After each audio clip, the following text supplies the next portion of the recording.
Hey, welcome back to the Metrunner Grid. My name is Andre. Thanks so much for tuning in. It is a Thursday evening, May the 24th. My phone got my back on that one. How are you all doing? Hopefully you're having a good night or even day, because a lot more people watch the VOD than live, because that's how live content works. M&A, how's it going? Hello there. How you doing? Hopefully you had a good week. Welcome back to the stream. Today, it's been a good day for me. Yo, DEFCON, how's it going? How you doing? It's been good. It's been really pleasant here in Montreal, where we are headquartered.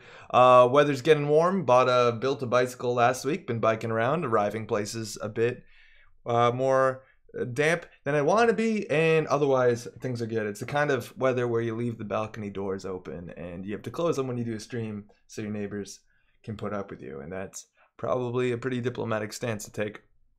Today is gonna be a good stream, let me tell you, because it's one of those streams where I prepared for it. The bar is set really low, isn't it? We got a cool deck. It's actually kind of a brand new archetype, according to me, that I'm excited to try. I put together a deck, another 8-hour stream. I put together a deck just last night. I had a bit of time testing it today, and I think we're onto something really maybe evil, and so we're gonna get to that really soon. We do have to play the Decklist of the week, which is kind of a repeat because we did that again. Yo, Movable, how's it going? Biking is not fun right now. Sounds nice, but in Texas it's getting crazy hot. Yo, actually, Twitch chat, can you help me out here? Because Twitch enabled something. It's in beta, but it looks like it should be working on my end. So Twitch chat specifically, not sorry about YouTube, they don't have this just yet, but Twitch chat just implemented a 2-second delay on our stream right now, and it looks like our bars are good, so we're getting, it's coming through real good. Question is, if I, like, okay, I'm gonna say a word, and then if you type it in chat, can you see how long the delay is? Because I think it's actually like 2 seconds, which is really good, because one of the big roles of the chat is to berate me when I'm gonna goof things up. So can you throw the word? Oh, okay, wait. So M&A wrote the word, which makes sense in retrospect. Vicky, how's it going on YouTube? Andre, what are we playing today? I love Evil. Evil is about right. We'll get to that.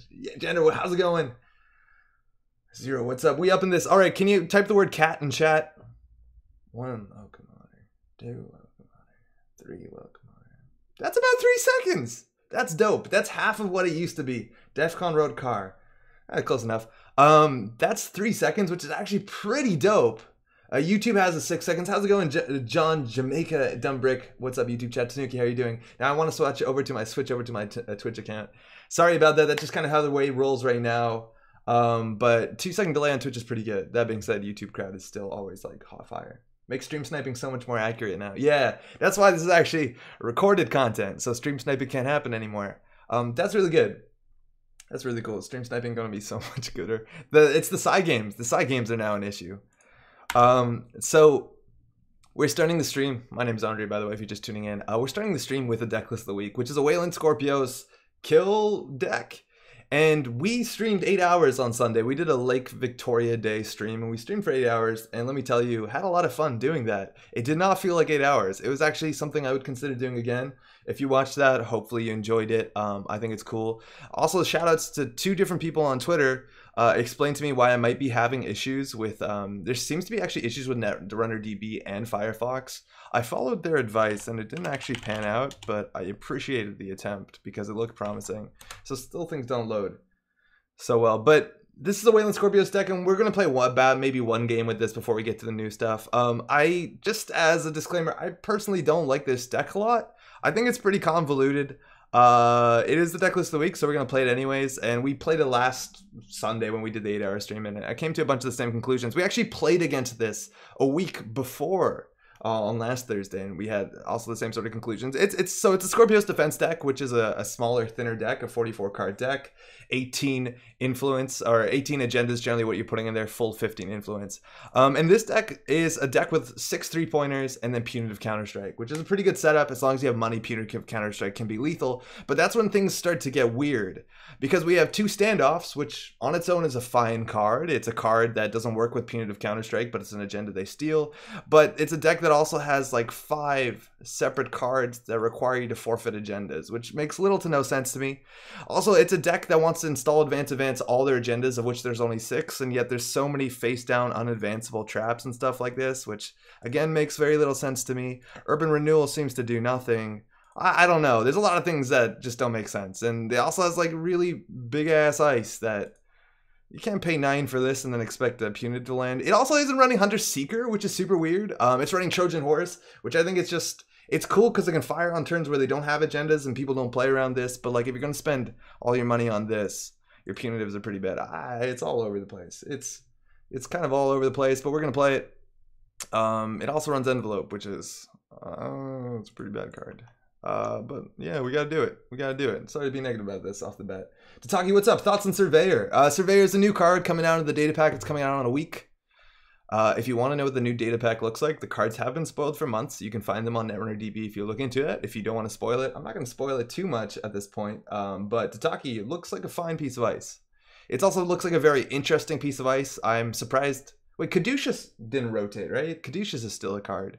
But it reminds me of Caduceus, and I think Caduceus is a really interesting Netrunner card. And it allows for a lot of different choices when the runner hits it, and I think that makes for interesting play. That card it's pretty cool. Zero, what's up? Yeah, the deck is terrible, but it's better than seeing some super optimized deck of the week. At least they don't have to see that every game. Yeah, no, that's cool. And the Decklist of the week doesn't have to be the best deck. It's an interesting deck, at least. It goes in a really strange direction, which is kind of cool. And seeing a Scorpio's deck that doesn't run Hunter Seeker is technically notable. I don't know. In the games that I played before, when I played this on the Decklist of the week, you ran into some strange problems. The runner had more money than you. The runner had, what's it called? The card that prevents cards from being trashed. So they had like 1 copy or 2 copies of Sacrificial Construct, and we literally couldn't do anything. We couldn't res our archers because we don't want to forfeit a 3-point agenda for it. It kind of fell apart really fast. But we'll throw one in there, and then we'll get to it. Defcon, the evil deck is a runner deck. It's very much a runner deck.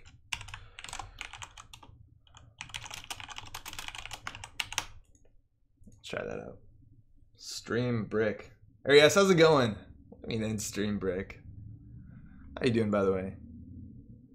Kill or Quit. Is that? Oh, they actually changed the name. I think this name is a reference to some science fiction author or something. If you read the comments, they said that they changed the name, but this used to be called Kill or Quit, which makes sense now, because that's what we have it as.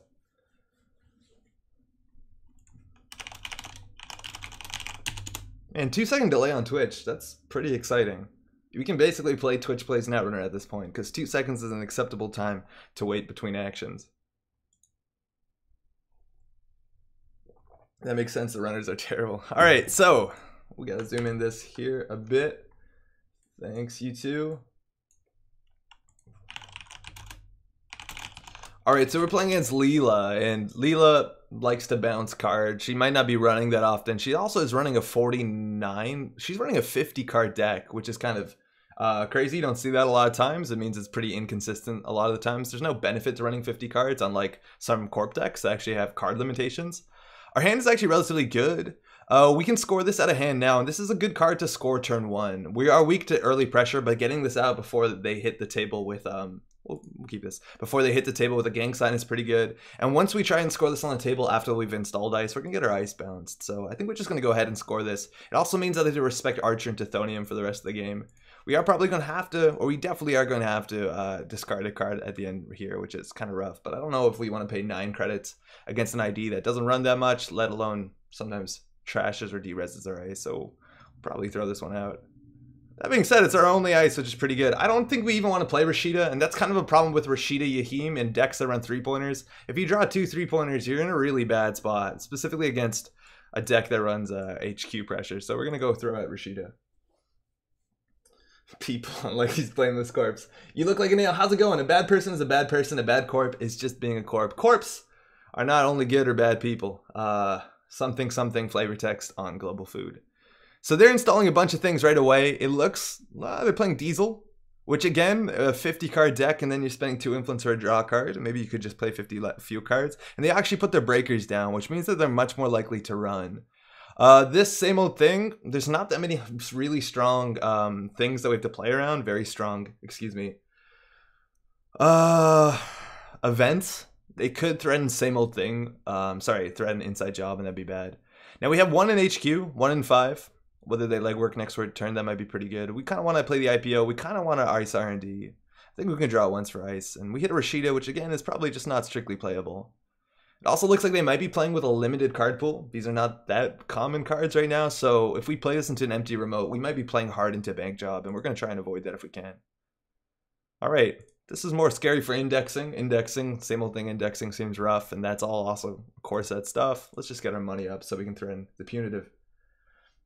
All the corps want to do is make great movies, help some Viproids and energy plants that cause tsunamis. They want to make really good movies. All right, HQ interface comes down, and they're not even running HQ, so they basically paid 4 credits just for the threat in the future, which is kind of wild. We only run 1 snare, so it can't be lethal. We also have an archer, which if this fires is pretty good. Now, they probably are running Sneak Door Beta 2, and if we just draw punitives, we're probably fine, because their economy looks really lacking. That being said, I don't want to play as an empty remote. Let's find another piece of ice. That's a fair piece of ice to put on HQ. We can even afford 9 to pay for this. We don't want to forfeit the standoff a lot of times. That's again the problem is we have so few of these and so many things I want them. Like we have 3 cards in our hand right now that want to forfeit an agenda, and we have 2 of these in our deck. It's kind of wild. I think we'll just put this on HQ. This is good for a remote. The inside job it or fem it could be rough. Birdapur, how's it going? Just caught your Whispers and Alibali runner review. Slotted Slipstream in my con deck has yet to pay off, but I have hope. That's kind of the idea, right? Yeah, as long as you have hope. They're inside jobbing this. We could consider rezzing it so it doesn't get bounced, but I want to pay 9 credits on this one and it actually fires. And they're going to see 2 accesses here. They can steal the agenda for sure, and they can only trash the Rashida. If the snare fires, it's also really good because there's very little recursion in criminal. And this is the value inside job, which isn't fantastic. The Archer and Rashida, they might trash the Rashida. Yo, Jamie, how's it going?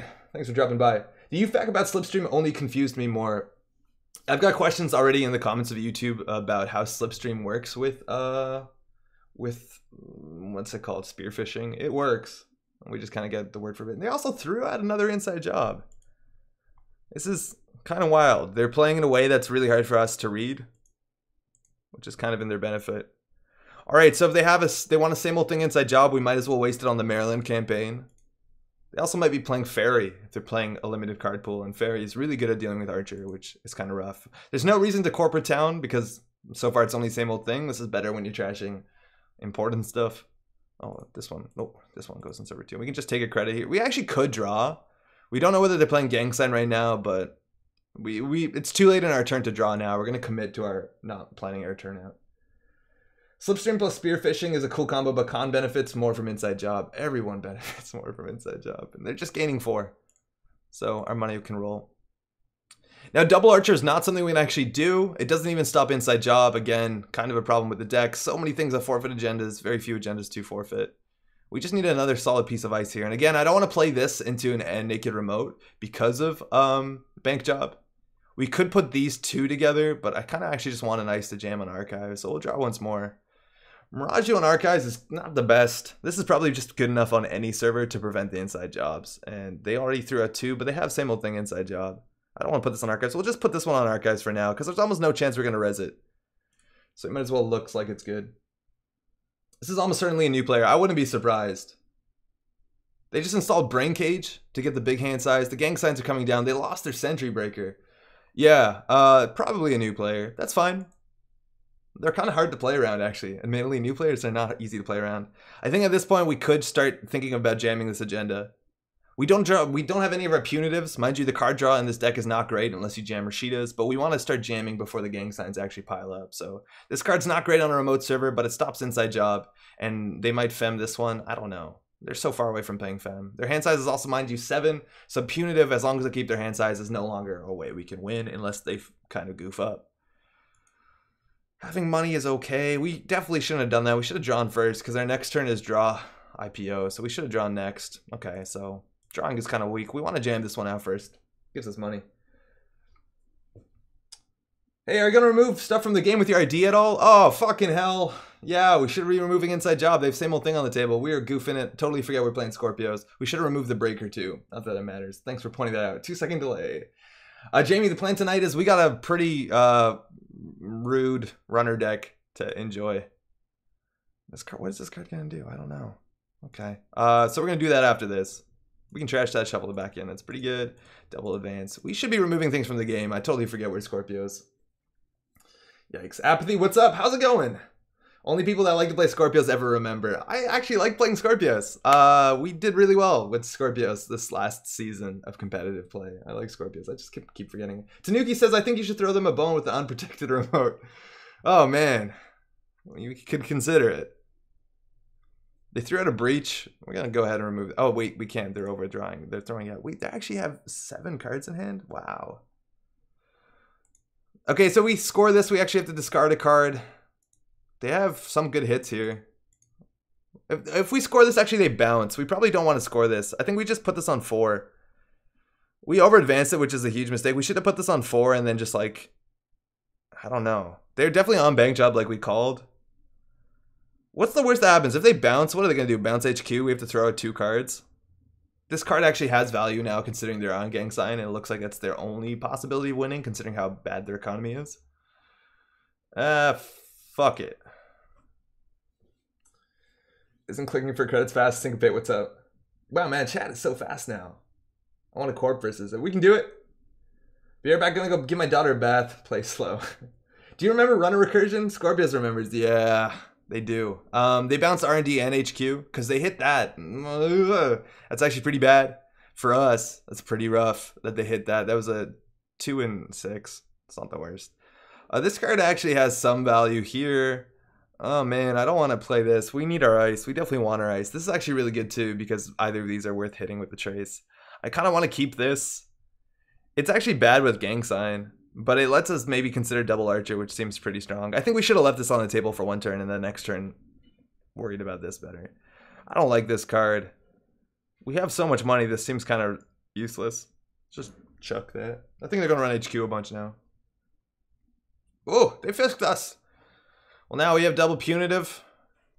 They have a chance of hitting a snare last click and being unable of clearing the tag. They actually have a pretty good chance of hitting snare. They hit the snare. All right, so they can't clear the tag. So we can just trash all this stuff, and it's pretty good. We also can just play Trojan Horse and remove this from the game. Again, I don't really think it matters. This is only a program, right? Yeah, this really doesn't matter. They're threatening no programs. So it looks like they only have breakers, central only breakers. Clicking for credits is slow if you really give it due consideration first. Gotta think about it.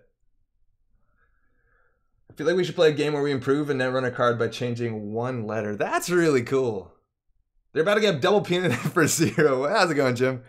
We'll gain our 3 credits. All right. Could we just jam this and win? Do you have to get through a Mirage-U? They have 3 credits. Yeah, we probably just do that. If they steal it, they probably die anyways, so it doesn't really matter that much. This is no good. This is technically not great. That's fine. Yeah, alright. I mean, Gong Sign feels awesome. I think you should let us play Twitch Plays Netrunner for the next game. We actually could do it. There's a chance we lose, by the way. This Maker's Eye seems pretty okay. They same old thing, Maker's Eye. When did they lose that? Did they lose that to the snare? Because we should have removed it from the game. We are paying little to no attention. And if we lose this is totally on us. Being said, there's not many agendas in the game. There's only 3 agendas left and 22 cards, so the chances were pretty low. We actually drew a lot of agendas. The spearfishing archives, which is wild, because if they spearfishing the remote, they actually would get the agenda. So no point resing this. They're just going to get 0 points, and we're not going to remove this from the name. Daily costs. I like that. Daily cats is pretty good, too. That's 2 letters. Philip, what's up? Too bad this deck has trouble counting to 7. Yeah, this deck has some trouble counting to 7. That's also like a big thing with this deck. That's so true, Philip. I didn't even call that out. Is this deck can't count to 7. I can't count to 7. Like, this doesn't win us the goddamn game. How are we meant to win the game? We have to score 3 3-pointers? What is this? How? How is this a thing? Vassport. Like, what? How? How are we meant to win? We have to score another 3-pointer. There's only 3 cards left in our deck. We have to get the gen and score it. This is going to take for fucking ever. And we're throwing out all our garbage. This actually helps us somewhat. This current seems mediocre. I like our ice. Our ice seems good. Punitive has a chance of killing them. It's kind of low. We have 2 more currents. They're not playing currents. Archer's good, but we probably don't need 2. Oh, man. Yeah, you're right. I can't even count to 7. This is so upsetting. Trojan Horse probably locks him out of the game at some point. And we should be removing this stuff from the game, right? Because we're... Yikes. Absolutely yikes. I think we have how many of these? We have some of these. What are we doing? Whatever. Bila Patel train pragmatist. Same old thong. Paravision. Puppy comes you up. Alright, they're hitting HQ here. There's nothing to see. Oh, Data Sucker could get risque. Pretty fast. Pretty fast. Running archives to see what we've thrown out. They have one tag, mind you. I guess there's no reason to trash this. I'll take the 3.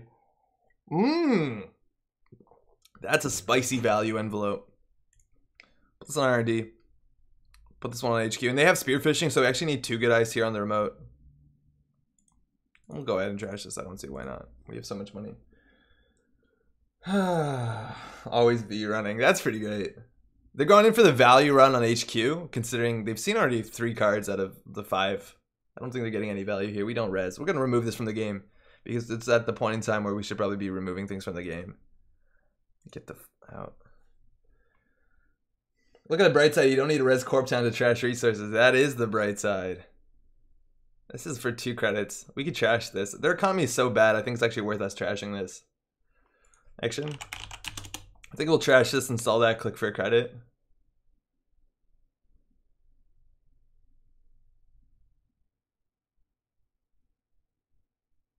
Okay, they can pop this for 2, so we have to wait for them to do anything. Good old mall guy. Oh, is there? Would you like to pop your fall guy before I have it to trash it? I don't know if they see the chat here. Paul Dart. Tennis Institute. That's a really good one. I keep forgetting whether Tenon has 2 ends or 1. Oh, do it up. All right, so they did that. So I guess we can draw here once. An ice wall is good. That's fine for archives. It looks like they don't have any breakers yet, and they threw out one of their fractors. So this goes in the remote. This can actually grind them out. They could actually inside job this, spearfishing this. That's good. Nick, Hydroponus, how y'all doing? Hopefully you're having a good week. Man, I don't like this deck. I can't believe we did the Baker's Eye. All right. Well, this might grind him out. I also don't know if we have any recursion cards. No, we don't. So the second one of this is actually really good.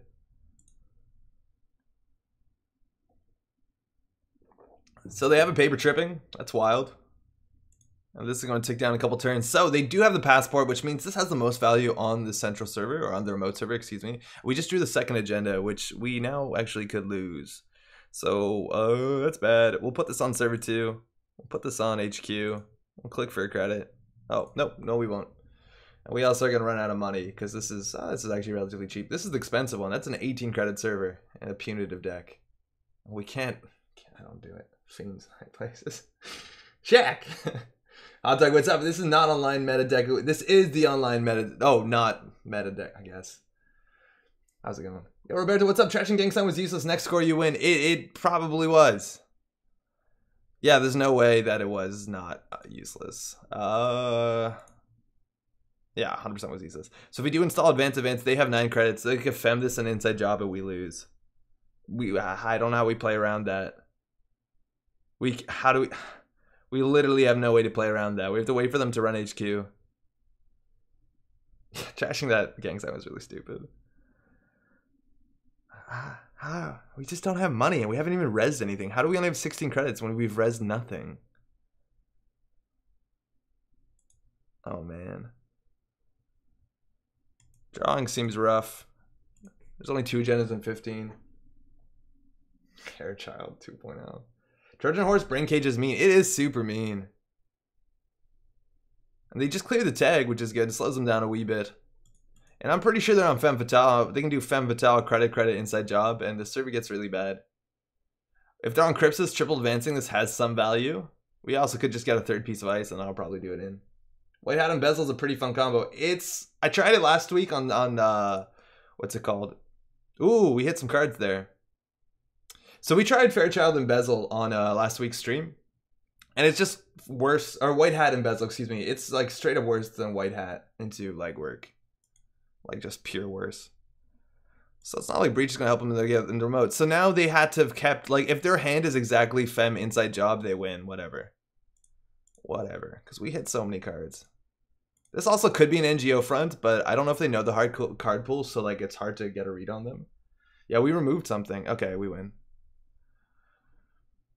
That was harder than it looked. Like, just playing around simple inside job for this deck is difficult. Advance, advance, advance. All right, that's over. We don't have to do this one again. Hey, good game. Brian, what's up? It doesn't count to 7, so they wouldn't win off a 3-pointer. Yeah, they wouldn't even win off a 3-pointer. You're right. They wouldn't win. Again, I'm really bad at counting to 7, apparently, today. So let's hopefully fix that out. Oh, man, I gotta spell that right. I've had Morris. All right. Oh, hey, cheers. Trojan can't hit brain cage, only programs? Oh, yeah, it is only programs. You gotta read these cards.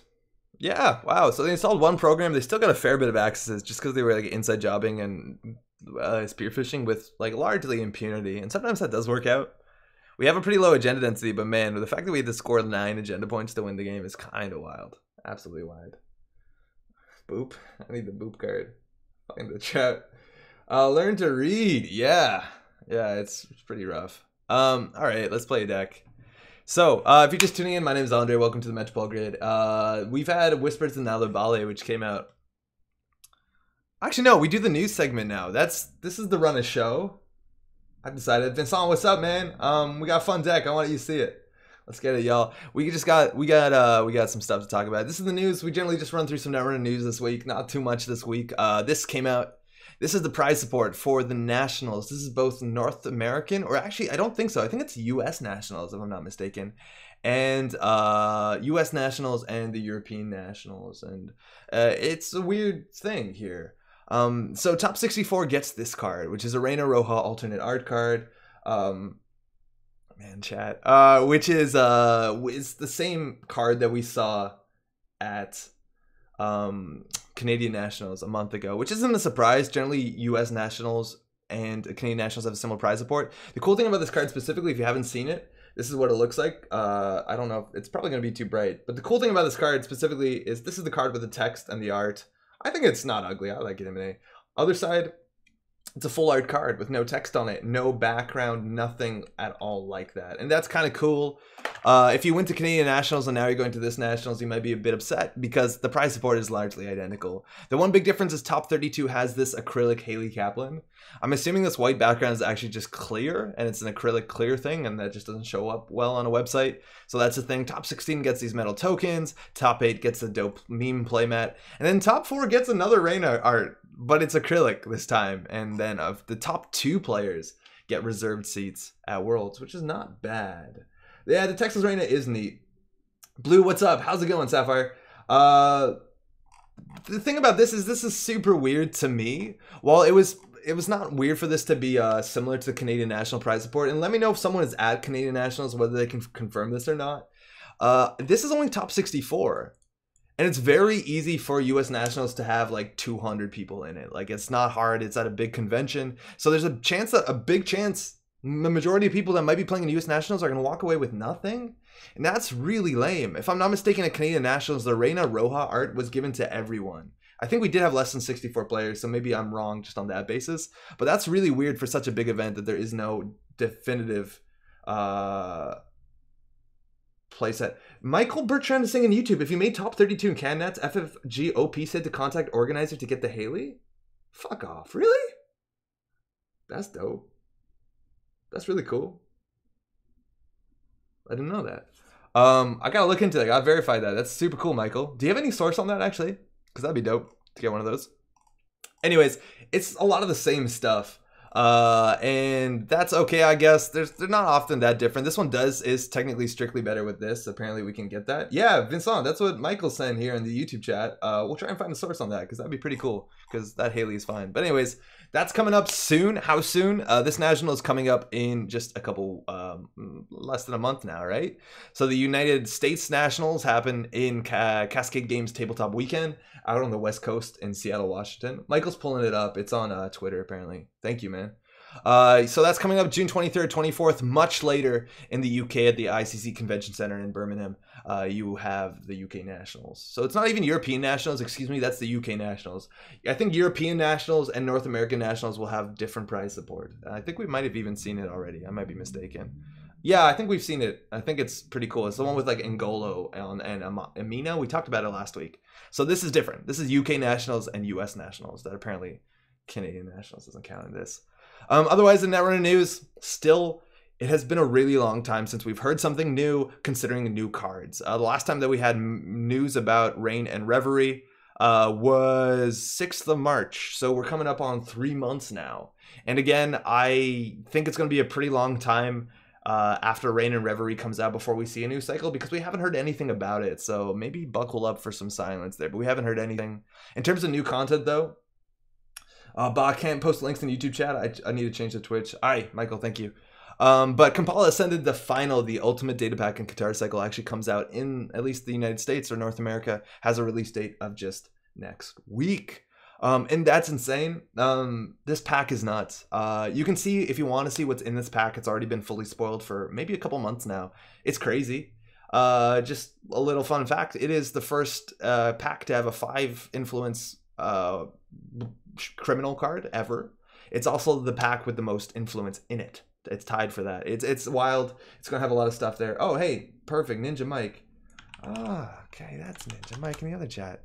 FGOP players who compete in the Canadian National Championship should contact the organizers to receive their prizes. Someone asked, or in fact, Eric Keoli, the Canadian National winner, asked if they can get the Haley. So that's pretty wild. Thanks so much, Mike.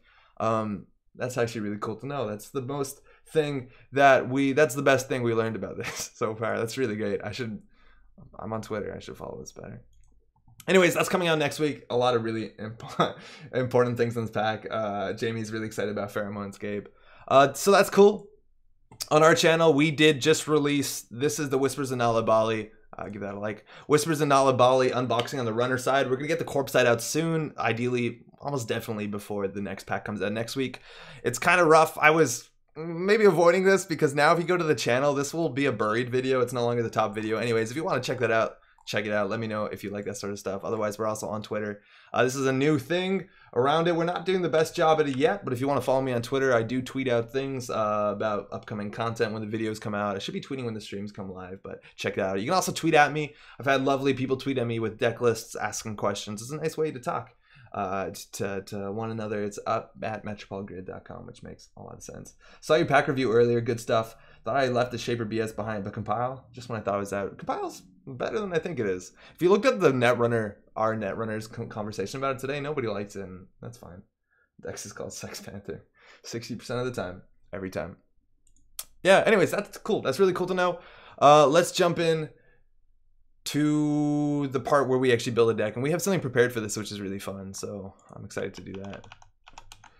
All right. Is JNet down? Don't you dare. Is it down, Nick? Nick! It can't be down. Is JNet down, everyone? Only one game shows for me. Oh, fucking hell. What's that about? Well, the show will grind to a screeching halt as we figure this part out. How's everyone doing? How's your week been? One game. It seems like it's repopulating. Maybe they just reset the servers. They sometimes reset the servers around Thursday, around 8:45. Fight me, Andre. It's going to take a while, Jamie. We got to talk about the deck. I'm sure it'll come back. Yeah, it looks like it comes back, which is pretty great. Are you actually going to get to unbox the corpse side? 100%. This weekend seems pretty good to do that. It's 10 cards, right? How long could 10 cards take? These unboxings actually take like a fair time to do because I have to record them. They have to be good. I have to prepare all the slides. And then it takes like, it's a 6 gig video. So it actually takes a long time to upload on my shit internet connection. Canadian internet, by the way, is just not good. I think it looks like we're good now. Who cares about this game? Don't actually play NR. Let's just talk. Yeah, man. How you been? How you been? They've been having trouble today. Some crashing earlier this morning. That's fine. Yo, Phil, what up? Time for some quality Andre time when Jinteki reboots itself. Hey, if everyone wants to talk about their problems, this is a good time to do it. It looks like we're back online. Let's talk about the deck we built. So, a card came out. And this is a card called Contaminate. Canadian internet is shit. Source Canadian on the internet. Yeah, it's kind of rough. I think Canada specifically has like overcosted data in almost all fronts, so that's not good. All right, this is Contaminate. This is a card that came out in Whispers of Natlabali, and it's a 1 influence card that puts 3 virus tokens on the thing. And this has some inherent value when it comes to our friend Freedom Kamalo. Also with cards like Amakua, and largely anything that wants virus counters. I think a lot of shapers specifically love this with Shikana because it turns your Shikanas on, and that makes it hard to score agendas, which is a lot of times how Corps win. So that's kind of cool that you have that. But also, whoops! This is Gravedigger, which you can install on the table, and you can take your nice 4-click turn to just go ahead and contaminate it, and then just hit this 3 times. And the Corp will never be able to purge, unless of course they have a Cyberdex virus suite, which is not something they're going to be able to recur more than once. And mind you, Contaminate not only is a 1 influence card, it only costs 1 credit, so we can play this a shit of a hell of a lot. A ton. You can play this a ton, and I originally designed a Freedom deck that was running Contaminate and Gravedigger, and mind you, the idea of this was to go back and relive the glory days of our friend Data Leak Reversal. We're going full evil on this, by the way. And so you can go ahead and mill 3 every turn. Now, you want to play this as much as possible, and when I was doing this in Freedom, I went for the 3 influence fan site package, got these down, and then with fan site out, you can start playing ShadowNet, and now you can play ShadowNet for your first click, pay 0 credits, and then the rest of your turn is mill 3. And so now, if you play all 3 of your Contaminates, you can play 3 of your ShadowNets. Fuck it, play same old thing. You know we're going evil on this stream now because I'm gonna be swearing a lot more. And you can even same old thing, like same old thing into Contaminate, you can do mill, and that's honestly not the worst. Next turn you have a mill. The point is, how many times can you play this? I think the answer is a lot. Now, I tried in my Freedom deck and there was some problems with it. It was pretty slow. You couldn't contest remotes that well, so you were running other things like Virus Breeding Grounds and Yusuf, it's ground singular, excuse me, and Yusuf, which was good to contest remotes. You also ran things like DDoS, and you had to contest to some extent. Freedom is also pretty cool because Freedom has built-in acid defense, so you need to, if you have to go deal with assets, you can do that. And then I realized it's probably just way better to do this than Haley, and Haley is a lot better because she can set up really fast, she has really good card draw, and she has built-in ways to charge remote servers by playing cards like Kangamato and Bahali, which are not very credit intensive, and it's very few card slots and a very weak economy is required to get these things to be able to get into either central servers or remote server where they're jamming the agenda. Let alone Haley has they had great card draws, cards like Laguna Velasco. She has Levy, so if you do get to the late game, you can do this all over again if you didn't play Contaminate and mill 24 cards or whatever the number is. And you also have, as a panic button, mind you, because you're only playing 1 program, you have your friend here, Deep Data Mining. So there's a lot of ways to close the game out. A fair bit of ways to close the game out. A lot of times, you're just sitting back and milling. And if they push to remote, you run it. And it can be pretty rough. I thought Evil Andre had a goatee. IXWT, to those of you who haven't heard, Total Biscuit passed away today. Yeah, that is a thing. I heard before this. Total Biscuit was I remember Total Biscuit back like years ago before he was doing YouTube videos and stuff like that. I know he was battling with cancer. That's condolences. The dude had a big effect on a lot of people. Jamie's saying SMC. There's definitely SMCs in this deck, so you only have to 1-run copy of Gravedigger, self-modifying code, mind you, so you can find it and get it on the table. T-Bone, how's it going? What about Woo? Tutor for Jin and then tutor for Gravedigger. So Jin actually rotated out. It is not in the revised core set. I originally thought about doing this in Woo, but specifically, I really like that they thought about this with Woo. Woo says that you can't use her ability directly to tutor for viruses, which is really good, because otherwise you could do some really busted stuff. A lot of the cool card from deck cards, the ones that are unlimited use, also like Rosetta 2.0, I really like that the designers of the game recently have realized you probably shouldn't be able to institute viruses because things get really busted real fast. Does this deck have Shikana? No, it doesn't. It could play it. I don't think it needs it. I think you'd rather just Contaminate to mill 3 than ever do your Shikana, so it's pretty rough. Today has been a long day of watching old TB videos. It's pretty rough. You can Woo SMC Gravedigger. You could, but you could also just play Haley, and you have to install all this stuff. Like you have to install Fansite and Kangamato Bahali. You want to install all that really well. Lost an uncle and grandma so far. Yeah, cancer is definitely the worst. Dumb Brick is asking, I wonder if this would work out of origami with the hyperdrivers and stuff. I considered that too, but I think at the end of the day, it's a lot of influence you're spending on that. You have to draw everything in the right order for that deck to be reliable, and it's actually pretty reliable. But the power of Laguna Velasco turn 1 and Haley is probably just straight up better than the origami thing. Tanuki, we're not fisking.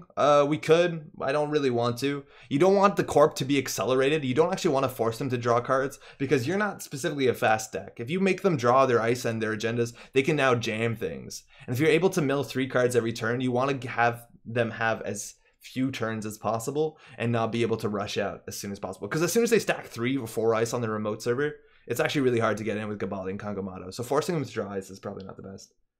You forgot to tweet that you're streaming Last Warrior. I totally did. Definitely should have done that. That's probably what Twitter's used for. Do you have scarcity problems? Sort of. If you watch the channel before, we've been playing a version of the deck that's kind of like a similar backbone or similar starting cards. Let's see if we can pull it up. But it was the Liberated Cella deck that we were playing on this channel. And that deck was actually really weak to scarcity. But it turns out... Yeah, right. Firefox. It turns out a lot of times that you could install your shit through scarcity just because almost none of the cards that you have actually cost money.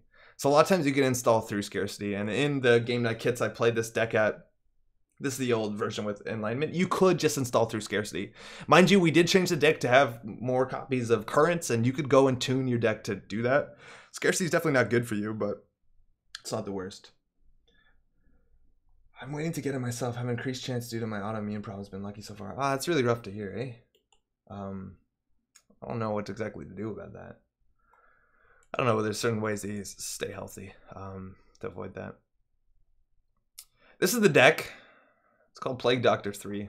You can see we iterated this a wee bit, but this is what the deck looks like. And it's not polished yet, but let's explain why cards are in here so we can talk a bit about how we can make it better. Because we only have one influence that we don't use, but I like a lot of the stuff in here.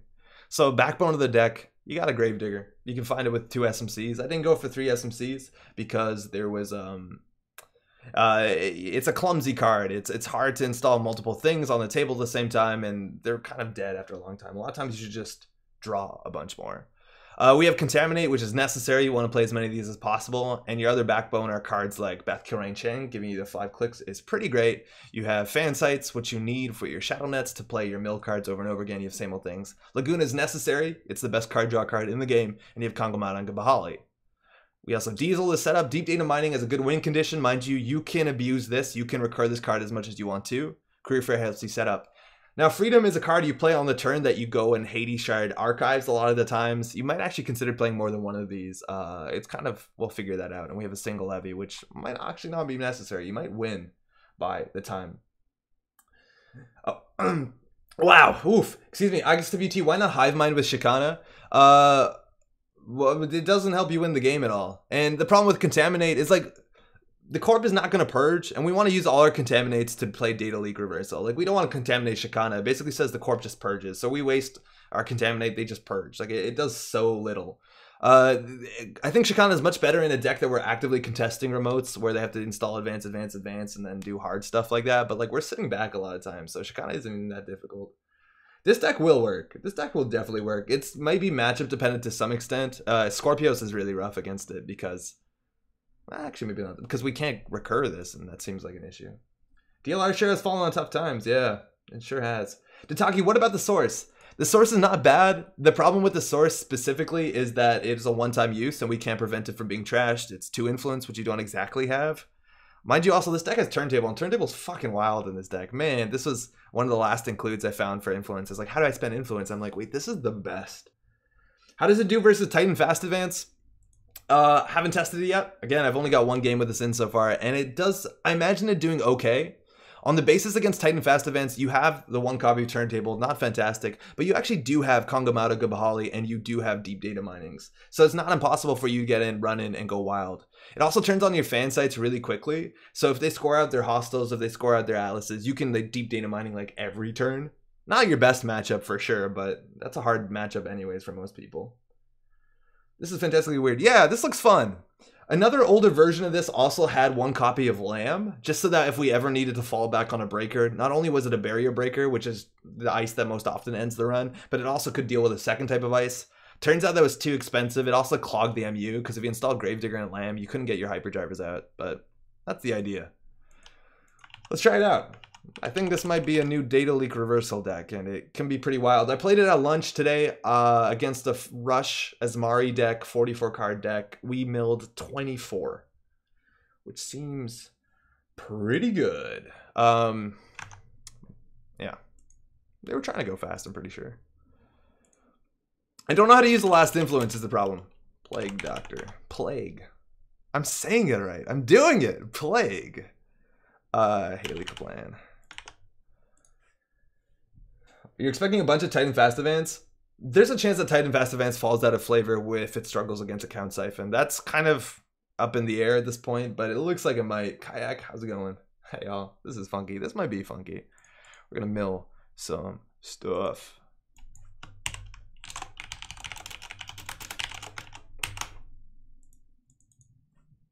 Let me know if you want to test against Titan. How's it going, Mark Davis? I have a good one. I've been playing and tweaking for a while. Hey, well, we can give that a shot if it comes to Mark. Also, thanks for dropping by. Welcome to the chat. Tataki, Plague. No. Andre, you got a challenge game. Sorry? Can you fit the Axar Serene Price of Freedom thing? You could. It's a lot of pieces, though. It's like so many pieces. It probably just isn't worth it. And this is Asmari, which is okay, I guess. They might go fast. 44 cards, though, so we mailed them faster. Checking the game list. Oh, fuck. We were meant to play against Jamie. Jamie, we'll do the next one. Excuse me.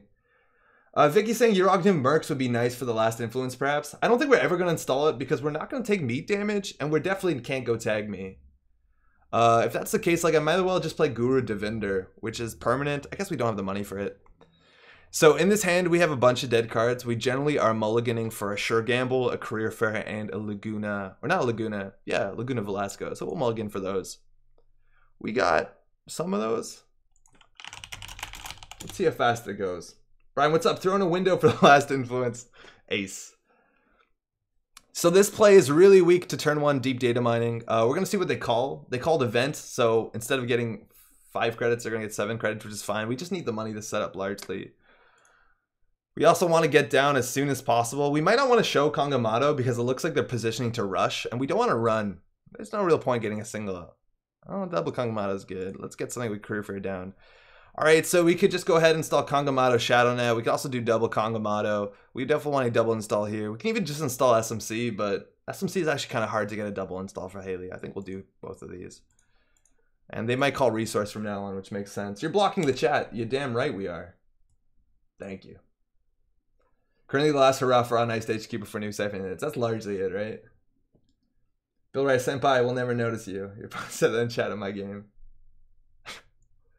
Okay, now they're going for the double ice. They know what they have to do against this deck. That's the right play against Kangamato. Don't love showing that turn 1. Let's go find our draw cards. It's fun. We can run archives and actually install Hades Shard, and I guess not the ShadowNet's unique. So if we draw to 7, we can still double install. They called event. If we run archives, they can in theory like hard hitting news us, but it's most of their money too. So we'll run archives. Set making successful run, we'll install this. And pair that with this, which is really cool. It's a really cool Haley trigger. Just got back. Shaper bullshit? Yeah, very Shaper bullshit. What is this madness? Okay, they don't know what we're up to, hopefully. We're playing a Data League reversal deck. Alright, so it could be the NGO front. Mind you, Gravedigger on its own is actually a pretty fun card against NGO front. And Rashidi Yahim, because they're cards that trash themselves. If they score this, they go down to 10 points. Again, at any point in time, if we top deck or 2 deep data mining, we're actually in a pretty good spot. The only thing we have to kind of worry about is Archangel, but should be largely fine. I think we just go for it. They called event. We might as well play Sure Gamble first. We got to plan out a whole turn. I think it'll be Sure Gamble, deep data mining into self-modifying code. Let's do it up. 15 to 13 credits. See 5 cards off the top. Hedge Fund, they're drawing that. It's a Prysac. I don't think we want to trash that. We're better off if they draw that. A Chief Slee. Okay, I don't know what's going on anymore. That actually is really bad for us because it means they're running ice with a lot of subroutines and specifically things like endless EULA, and we're really bad at dealing with that. We're definitely not going to trash that. That's 4 influence to it. A Data Ward, there you go. and a macrophage. That's really rough. That's some really rough ice for us. Oh, we'll just put that into SMC. We need to get our Gravediggers out. How are you, Monster Pagos? How's it going? Kind of. All right, that's a really good agenda for them. Mind you, they might just be on 6 3-point agendas. We know the next 4 cards. We know there's a hedge fund in there, so we have to get going as fast as possible. Our fan sites are kind of bad against 3-point agendas. We really need a Laguna early. We need to draw a Diesel. We need to get rolling. 3 career fairs. That's kind of fun. Nope. Nope. Yeah, that's rough. So last click we draw. We pop this. Get the Gravedigger. Get this on the table. Let's go. All right. Chiefly pot kettle black. Yeah, right?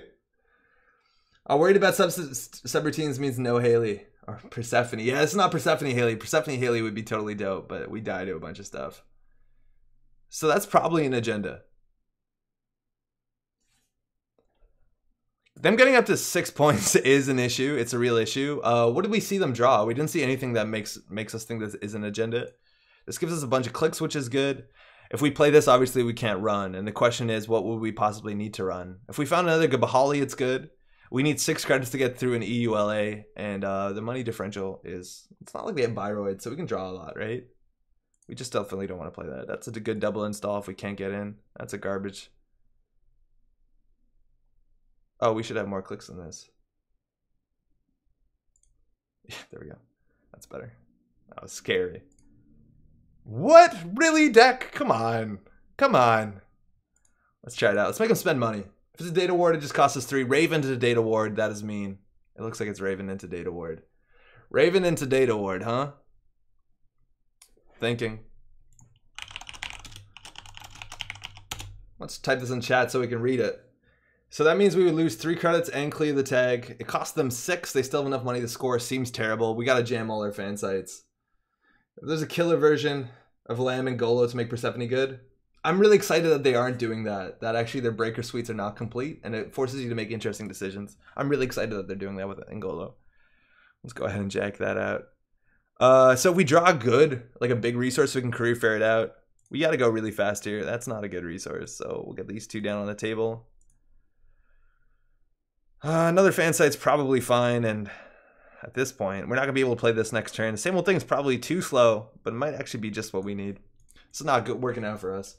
Ravana into Data Ward into NGO front would be fantastic, but if they do trash that, we do get... It's not. Oh, man. So the next 2 cards are not agendas. So we have no way of getting to the server at all.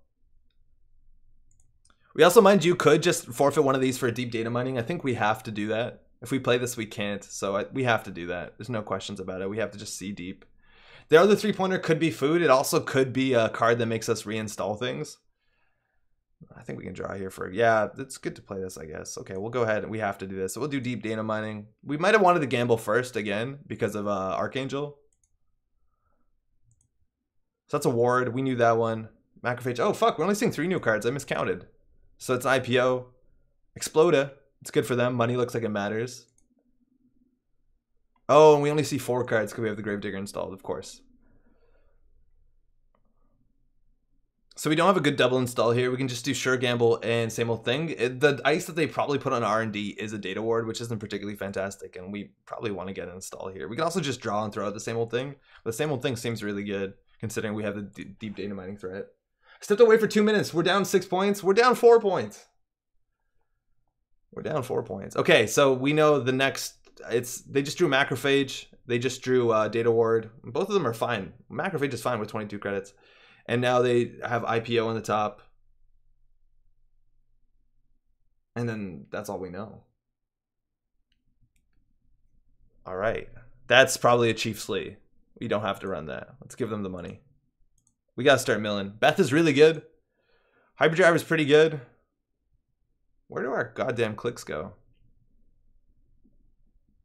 Well, Beth will give us a click back. This will also give us 3 clicks, which is definitely better, and we have a bigger chance of finding another resource next turn, so we'll install this. Then we can go off the races. DL is E known. Is it a Beal? I don't think it's a Beal, because if it was a Beal, why would they be drawing so much in R&D? They have the win in hand. I don't see why they would be drawing.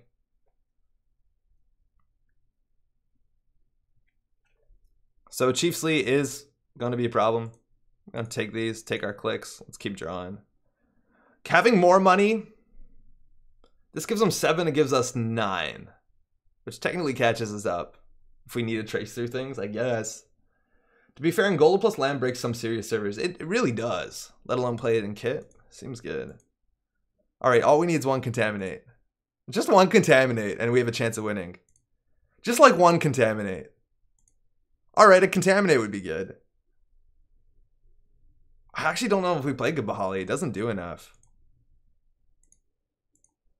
I probably should have dieseled first. A contaminate! Oh, we got it. We got the contaminate.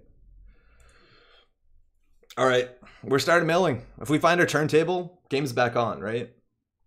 And mind you, they don't have agendas. There's very few. Okay, they have an agenda. Woo! You did it. You got contaminated. The game can finally begin. Yeah, we really needed one of these. All 3 of them were in our bottom 15, which is kind of rough. We also didn't draw a diesel the whole game, so our draw was kind of bad. Okay, so let's be honest. We can't get through the server. They got the God server. They got Raven into Ward. And Raven into Ward we can't deal with. We don't have a way of bypassing this. There's a small chance that this isn't an agenda, but it looks like they're exploded Paloozas, so it has to happen. Like, it seems pretty good. So what could we possibly do?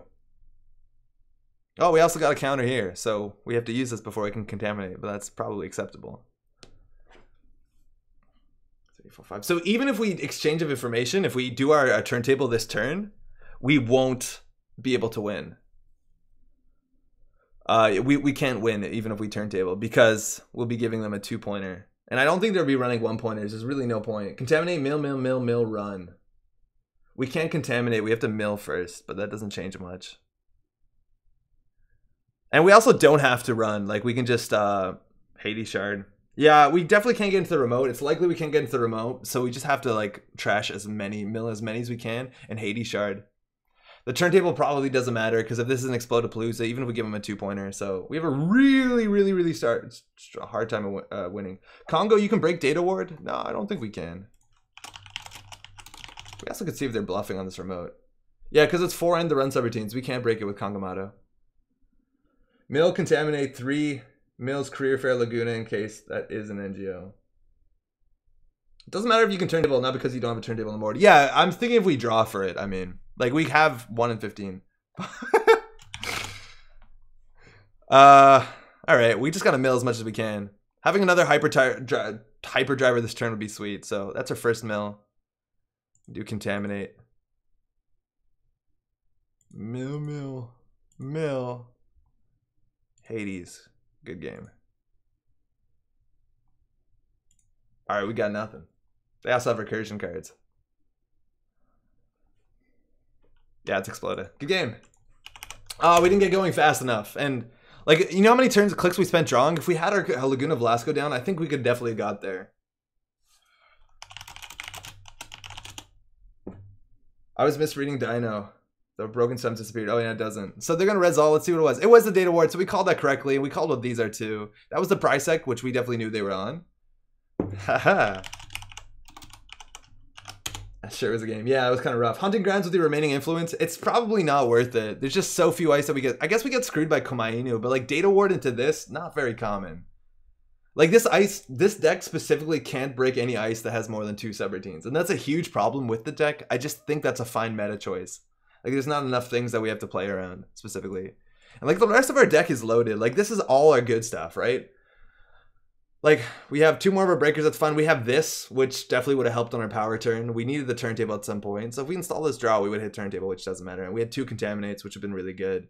The biggest issue again is, yeah, we didn't get Beth down and we didn't get this down at all this game. And we went through half of our deck drawing manually. We went through like 30 cards.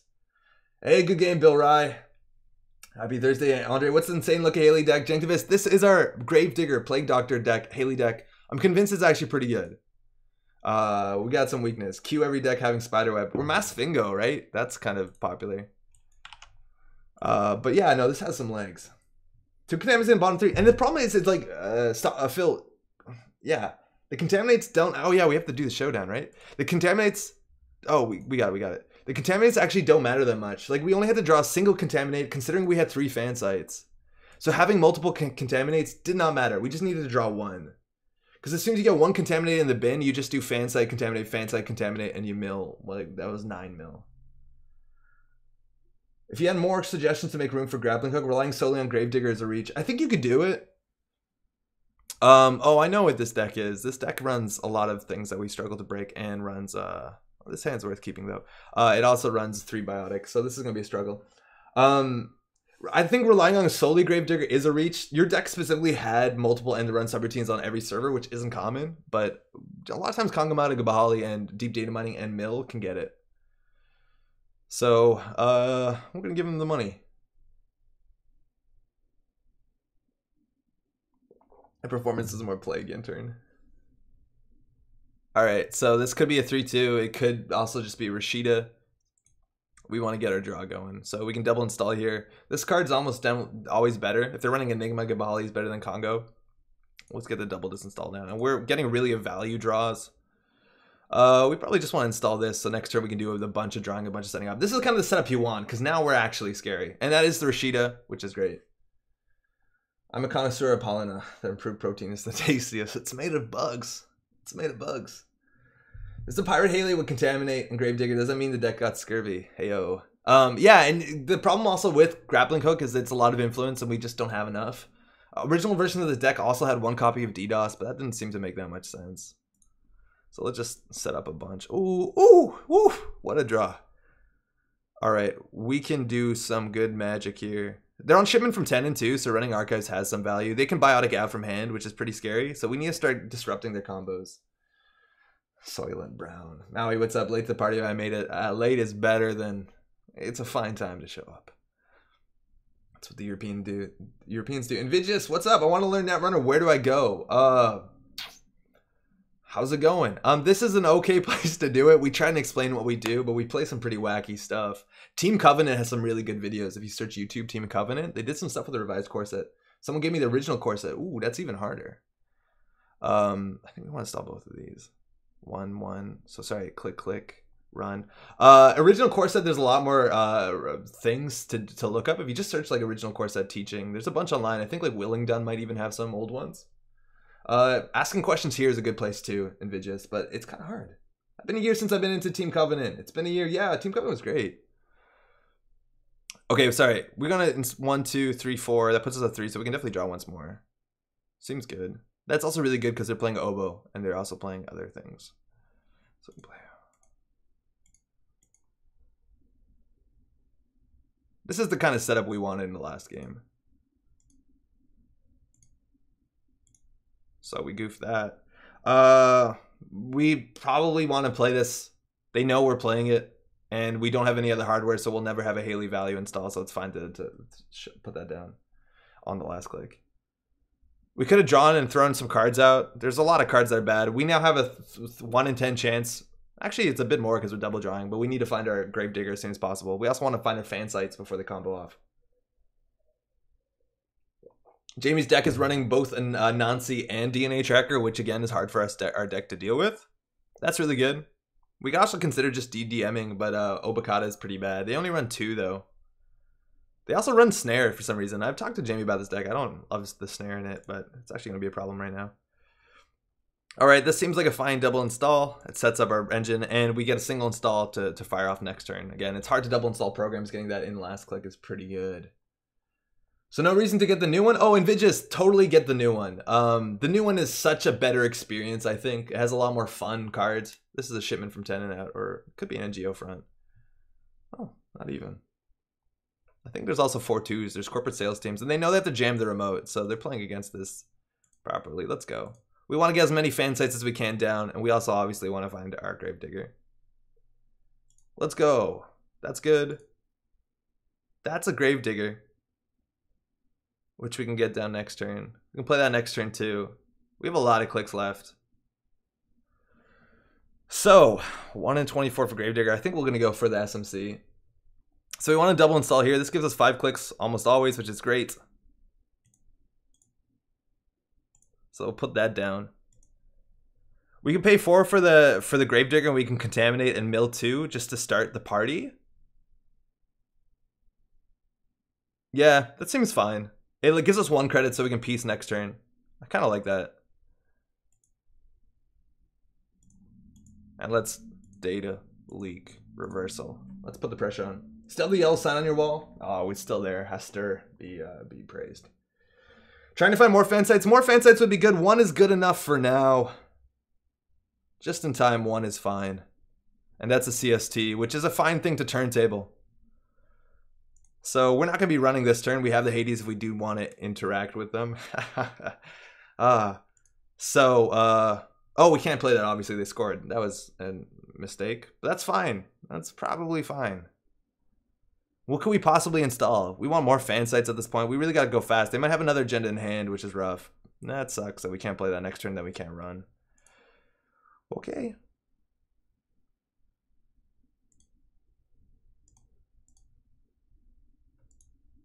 We might actually want to click for a credit here, just so that we can possibly play peace next turn. I don't think they're going to purge 2 counters.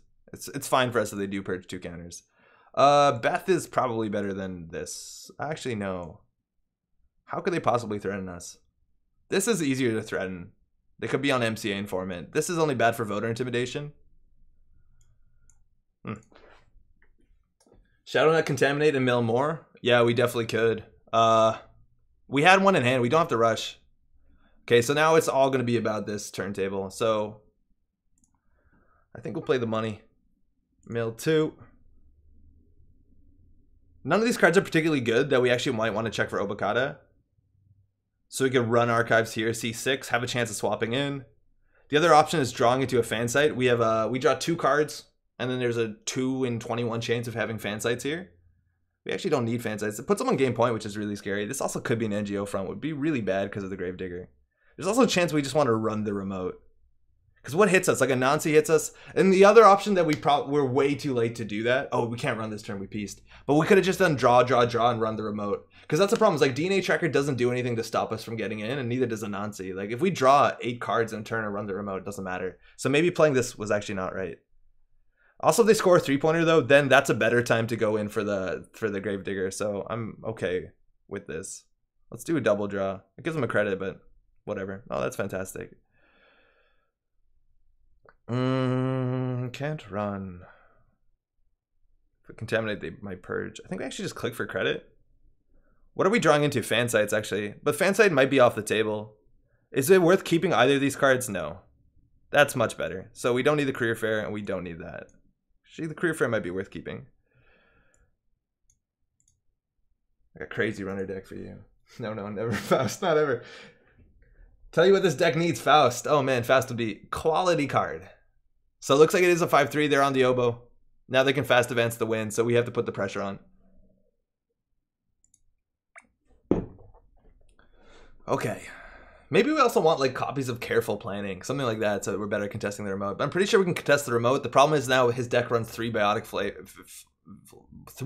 labors on top of like a whole bunch of other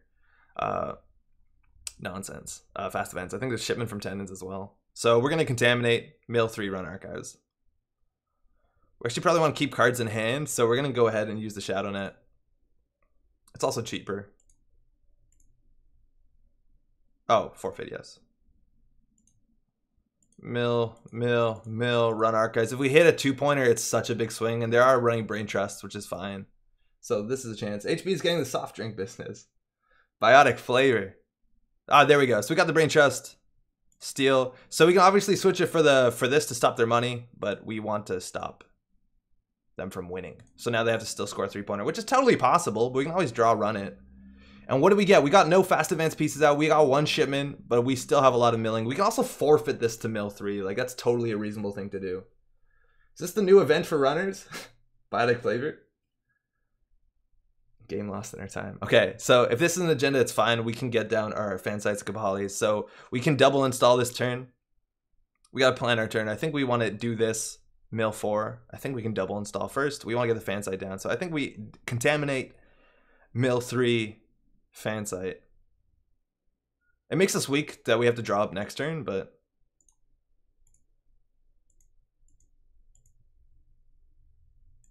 think we will double install. We probably actually don't need to double install. It makes us weaker to damage. I actually kind of don't want to double install here. I think 3 breakers are good enough. If they put a 4th ice there, we'll look dumb, but cards in hand are more valuable because this is a 1 per subroutine per ice. 3 biotic flavors, chocolate, vanilla, and strawberry, the biotic Neapolitan. So they're actually trashing Rashida Yahim, which gives us a Gravedigger counter, which is kind of sweet. It speeds them up, but it kind of mills them out too. And I think we're actually going to forfeit this 3-pointer to biotic labor. All right, we don't have to anymore. So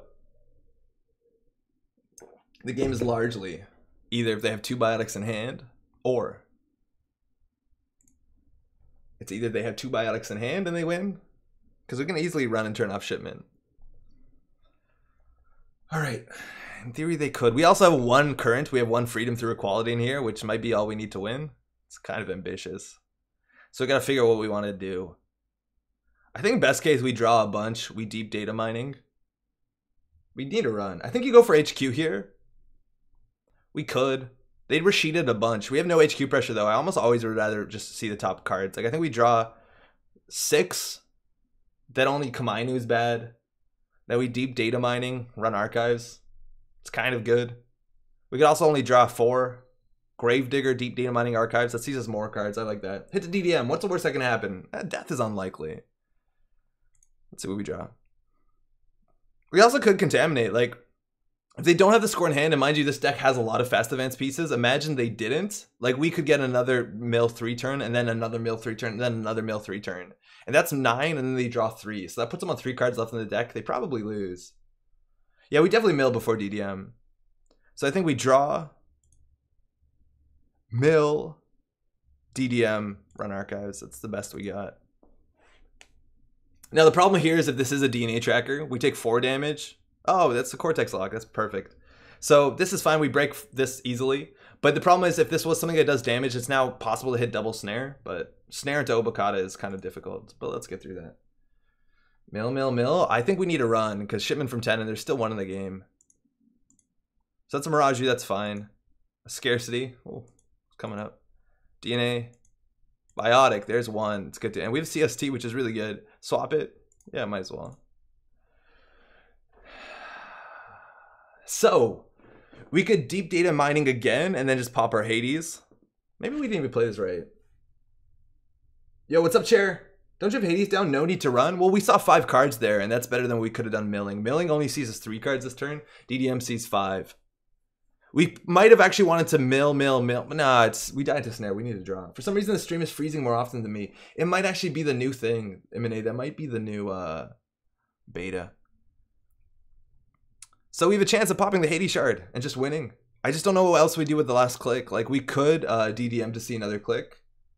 No need to go to Hades until they win. That's totally true. So maybe we just set up here. We could just run HQ. But as soon as they start bioticing out, that's when we Hades. So yeah, you're totally right. We don't have to do anything. I think we run HQ here.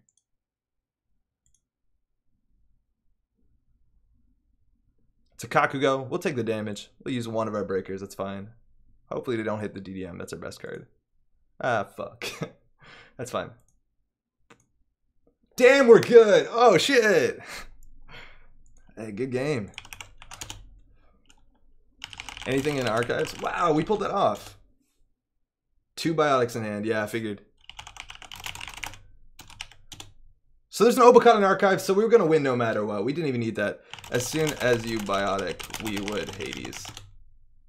So even against a deck that had like double biotic, this dope ass remote, we can pull it off. Like, this exerts a lot of pressure. Yeah, like we totally would have won. Yeah, I don't have a corp as of now. Yeah, so like even if we got that, it doesn't matter because there's an Obokata in here and we would have ended our turn with 4 cards. There's actually a chance running is bad in case we hit a Nancy because then we can't steal an Obokata in archives, but that was a calculated risk. We did hit the 1 and 5, which looks dope, but we knew they were on play Lobster Monitor. Dataki, you love that Lobster Monitorism. Actually, I can do it though. I'll play something old. Yeah, we pulled it off. I think this deck actually has legs. It exerts just enough pressure. You have to probably play it intelligently. Like, you got to know when you force them to res. They have 35 credits, mind you, but we didn't make them res anything. We gave them a fair bit of money. Yeah, we'll try it. Rip City. Dope. If you're just tuning in, by the way, my name is Andre. Welcome back to Metropole Grid. One of these buttons throws the intro splash. I think that's, I'm feeling pretty confident that was the right one. And yet nothing. Okay. Good. Good work. If you're new to this channel, I'm talking too fast probably. Make an account, say hi, meet some people, ask some questions. It's a really good time to jump into the game. Data packs have been coming out and they've been good. And it looks like we might have a lull coming up. I don't know. Maybe I'm wrong, but we gotta play Corp now. By the way, if you don't know, Jamie streams on Emergency Shutdown. This is good even that I know. Oh fuck, we both closed at the same time. My bad. I'm hoping Jamie's gonna reopen. But yeah, you can check out Jamie's stream. Streams Tuesday nights at 7:30 here on Twitch, not on YouTube, I don't think. Is Jamie cute? Oh, Jamie's adorable. All right, let's do it. All right, so we gotta figure out what they're playing. I don't know. You're about too nice. Too much niceness. Too much courtesy. So we don't know what they're playing. Tataki specifically asked for Lobster Modernism, so we are going to do what they want. Gabe, all right. HQ Pressure. Probably running 3 copies of Embezzle. Hand is okay. Having 1 piece of ice would be better. That's not the piece of ice you want, my friend. I also think they're on, they said they're on Demolition Run, which is kind of scary. Not as cute as Andre and Patrick. Patrick is it. We could go stream snipe them and tell you what to play. Hopefully we'll be okay. I know Jamie loves the Gabriel Santiago Pheromones decks. Oh, that's exactly what we needed. So we want to get things out of our hands so next turn we can score the sweet, sweet standoff. I think actually we want both ice on HQ. There's a chance actually we want this one on Archives. We have 3 of these in the deck, and it's really important we shut down Sneak Door. So we'll put this one on HQ. We want something on Archives so they don't Sneak Door turn 1.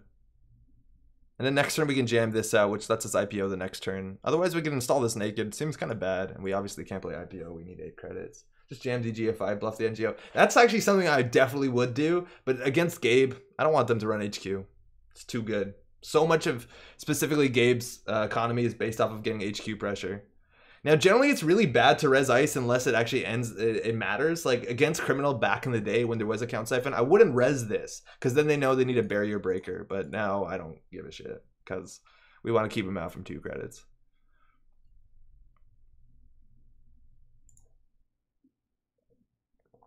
Cool. So they can choose to trash their corporate defector, which they actually might do. If they do, it's actually really bad for us. Because we can't trash either of these. The point of scoring this is the Archer.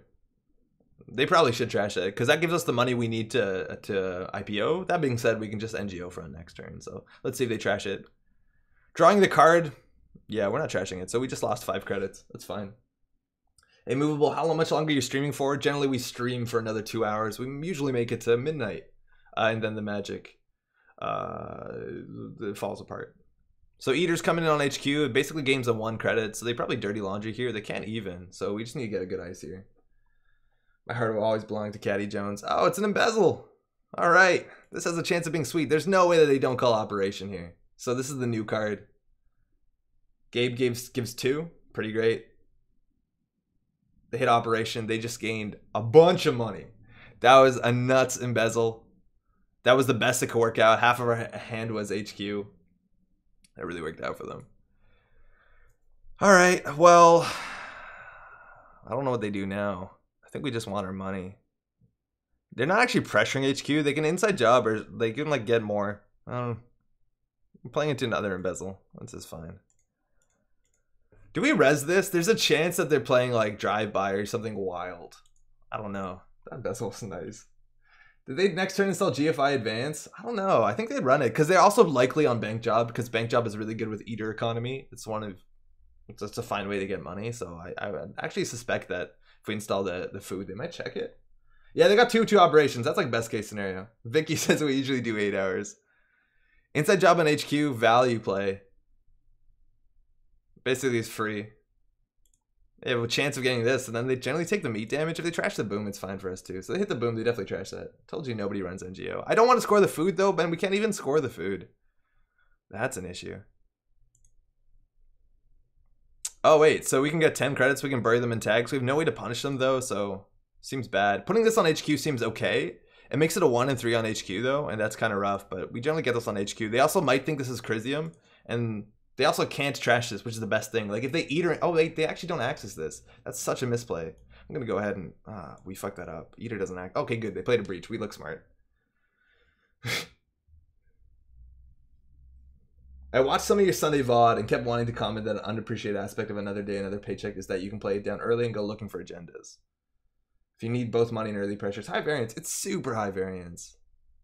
So we have the 2 credits to play this. They're going to end their turn with a tag. If they get this agenda too, well, be pretty good.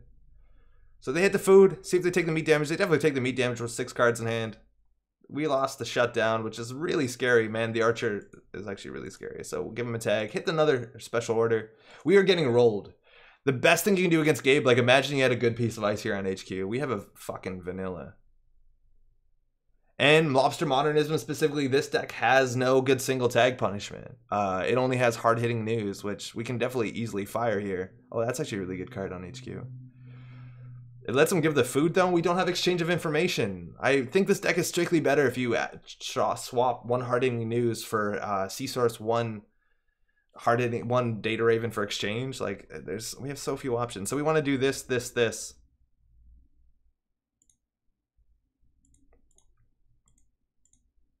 If this was also an end run, it'd be so much better on HQ. But at least this stops them. Oh, wait. We had an extra click left. So this is trace 5. We have to spend 1 on it. So we have to click for credit if we want to care to res that. So they're now tagged, which means our ability is now offline. So they can just slam R&D. Dard, what's up? Exactly describe the deck I've been playing. Yeah, I think that's way better. I think all the Argus decks I run always run Caesar's Exchange. And like, there's just not enough punishment here with hard-hitting news. We have to draw 1 boom in the deck. I think we do have consulting, though. They'll have 5 tags. Yeah, but I don't know what we do with it. I was reminded of it being high variance because of Embezzle. The best high variance card is Embezzle. It's so nutty. And imagine if they didn't hit that Embezzle, like how little economy they would have this whole game. They can click for 1 by running HQ. They're actually clearing the tags, which makes sense. Like, you should do that. Our tag punishment is so bad. Especially with 1 boom in the bin. I guess their economy is really bad. Oh, they're giving up on the tags. That sounds good. I thought we were 2 booms. We are 2 booms, but like, we gotta draw it. And R&D is open. I think we have an archive memories too, if I'm not mistaken. That'd be kind of cool. We got 1 archives, 1 consulting, 2 boom. So like Dronger boom is really unlikely. And they're hitting this, which is good for us because it actually recoups the loss. It gives them another tag. Again, that just makes clearing the tag harder. They could break this with Eater. Probably don't. Actually, yeah, they definitely break the lose 2 credits subroutine. They might actually break this. Saturn, what's up? Current meta smoke deck next. I'm not a big fan of Shaper, let alone all the Shapers that just like break things. Not my style, unfortunately. I don't like stealth decks. They just break ice. That's not fun. At least they can't get here. I don't know why they're breaking this. They just don't get anything out of it. They get 2 credits, but they spend 4. Maybe they want to shut this down. That actually... No, not even. Are they apocalypsing us? There's a wee chance... They're not apocalypsing us. That was good. Pogos is saying smoke is awful, so boring to play against. It's largely predictable, and that's what also I don't love about any of the decks that force your hand in a certain direction. Like, we know what the best stealth cards are, so all smoke decks are like the same 30 cards. Having credits might be good. Oh, that's a good card. Yeah, so little we're going to do here. Embezzle's hard to land. Rogue trading folds to random crab. Criminal, yeah, it's super high variance. Friends don't trash operations in HQ, Jamie. They're going for the embezzle. They're doing it. Oh, man, if this hits, luckily, everything is like pretty diversified. It's actually the best if they expose or reveal our agenda. I can't believe they're breaking all of this. I guess they don't want us to have money. Maybe that's not terrible. Start playing Apex. Shazner has it up. Also hard to keep track of what credits go where. Don't tell Code Marvelous. Yeah, Code Marvelous loves Shaper. And that's good. I'm glad that there's someone else making internet content that loves the Shaper. All right, they just hit a hard-hitting news. I don't give a shit. They ran HQ, though. They spent like 4 credits. They got back 5. It's like clicking for a credit. Oh. It's good that they didn't run R&D. So we draw, take 2. And next turn, they just probably lose.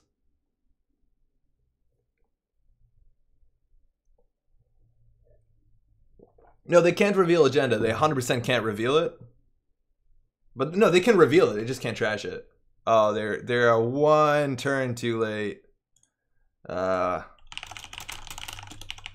they started clearing the tags, but it was just a bit too late. And again, like if all we got was a Data Raven on HQ or like a better piece of ice on HQ, this game is so different. Vanilla on HQ is probably pretty bad.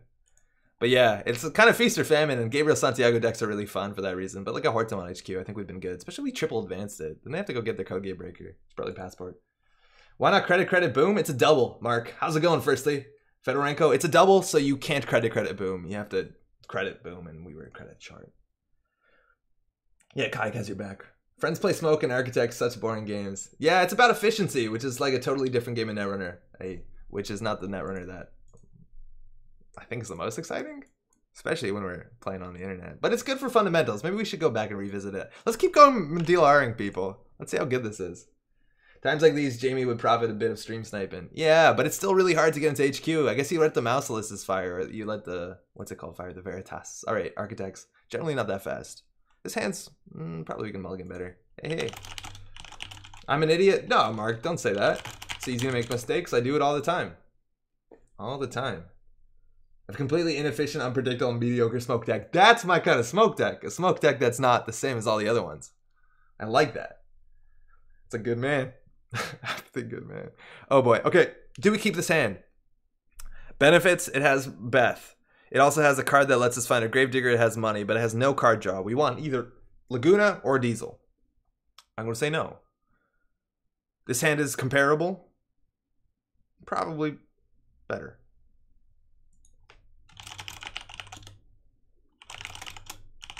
All right, we're playing a theme deck, which probably means the economy is weak, which is really good because we are having a fair deck. We want to get our Gravediggers down also. Gravedigger is super good against Maryland campaign. Like, just absurdly good. Mark, the heart. Yeah, no, man, like, it's a complicated game. It's like hundreds of cards. You're going to goof something up. Okay, we got a double install here. If they do jam in an agenda and go down to 2 points, we do have the fan site. We are going to have to watch out for some of the fast events tricks. They could easily be playing that road crew, Bioroid work crew, and they easily could be playing Jeeves. Those are all issues. We have a fan site, which is good for the early. The hyperdriver is also good to set up, but we want something better than that. We have a double installer hand. Let's see if we can do better. So we diesel, probably don't want to diesel this turn. So I think we're just going to set up, play the fan site. The Gabali is not particularly good against Bioroids. Bioroids always have multiple subs, but with cards like hyperdriver and Beth, we can even just click through them a lot of times. So I forgot we didn't have another click to install the hyperdriver. We'll be fine. Bioroid road crew. That's what they are, right? That sounds fantastic. All right, it's Rashida. That's a lot of card draw. Now there's some value in running HQ. If we were a bit less focused on just doing our combo, which might be the wrong way to play this deck, we would run HQ maybe. But now they have 12 credits, which is scary because we know they're a theme deck. That being said, 12 influence doesn't go that far if they're on hard-hitting news, so maybe we sit back and wait for them to score something. And it looks like they might now. I win about 25% of the time, but it's always fun. You got to figure out what your goals in Netrunner are. It's not always the best win rate. Sometimes it's just having fun, and it's important to figure how to do that. I got to build a professor deck. I think that's the shaper I like. Okay, so we're off to the races. We got to get our card draw down. We did not find a card draw. We don't have a good double install. We can easily draw once more. All right, that's actually a pretty clumsy hand, all things considered. If we draw again, we could, if we draw something that costs money to a resource to install, we can career fair it down, which is value. Okay, good work. I think we're gonna go for the double install anyways.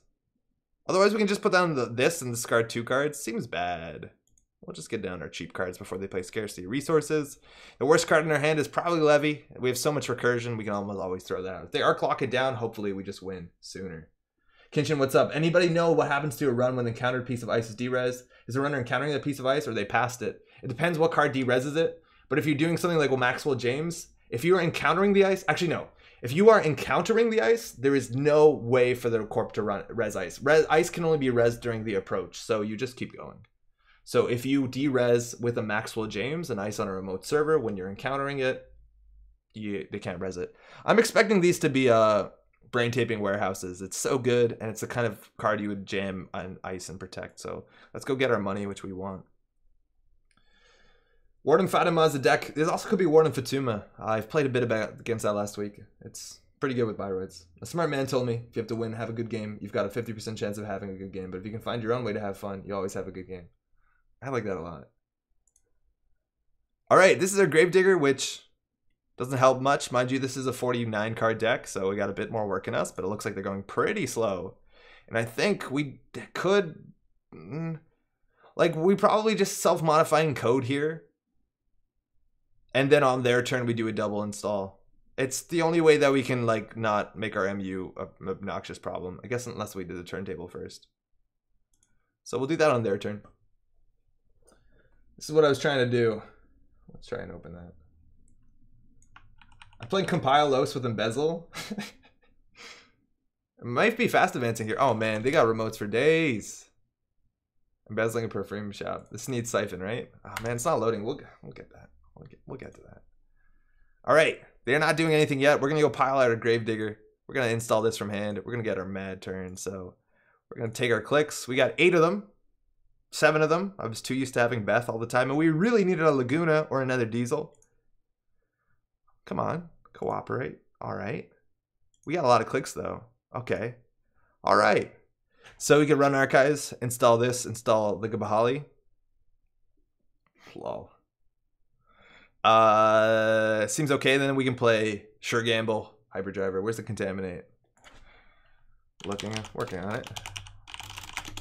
Compilos. That's pretty good. They rarely seen iced server spam archetype. Yeah, that means there's definitely things worth protecting, but man, we're not drawing good. We maybe need 1 or 2 more draw cards in this deck.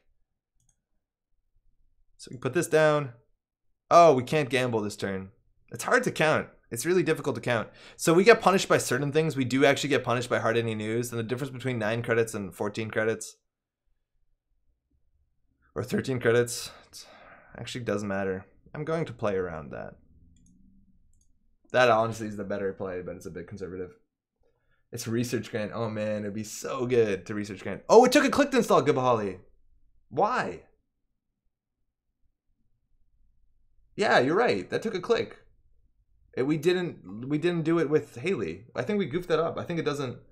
Haley doesn't trigger on the Hades shard. Oh man, that sucks. Yeah, that's why. But counting, we were good at counting to 7. Why did I doubt myself? Don't doubt yourself. You can count to 7, bud. Let's keep drawing. There we go. So the question is, do we career fair that, or do we draw into another double install? We want our fan sites. Damn, we're good. Okay, let's go. We're on. Haley triggers fires on Hades shard. Haley didn't trigger because since it was after the corpse ended, JNet treats it on the runner's turn. Oh, yeah, because we did the hyperdriver thing. Yeah, okay, so we have to fix that manually. I don't know what this remote is, but we're definitely not touching it. Seems like something we don't want to do. Server 4 actually could be so many things. This is the one that we, if anything, we'd want to check. And we have an 8-click turn. What is that? It might actually be a Jeeves, which is fine. We just need to get going because they seem really slow. Are you serious? Okay, here we go. So our good double install is... Man, more fan sites would be good, but no. Unfortunately, my deck wants you to run. Yeah, I know. Looks like it. Yeah, they did install all that ice. They installed a lot of ice. And they so far haven't got ability value, which is fine for us. I think we're actually going to go ahead and career fair this down. Installing the same old thing seems pretty bad, but their deck looks really slow, and they're still on 0 points. This might actually put them on 3 points. So we can contaminate mill. We always have the threat with the deep data mining. We could also just contaminate mill 2 and then install the hyperdriver. There's a chance there's a Cyberdex Virus Suite on the table. So we can ask action before we start hitting that button. Their game plan for their board state is to take up more area than your screen can display. Oh, we can zoom out. We got a wide monitor. Mill. Restore is a card too. Install. Let's go. I think we're going to deep demon it. All right, it's a Rashida. They're going to fire the Rashida. We're going to get another counter on there. Pretty good for us. They just did draw 3, which means they probably have more than one agenda in HQ, if that's what their board state looks like now. There also might just be a bunch of agendas on the table. For a split second, I thought you were going to career fair, same old thing. Almost did it. You need to get your value somewhere. 27 cards. Let's go. Value Town. We're going to start milling. Stall that card in server 3. We're fixing it. Value City. It's the opposite of Scary City, which is too few resources. Going horizontal in Architect seems weird. It's not the worst, right?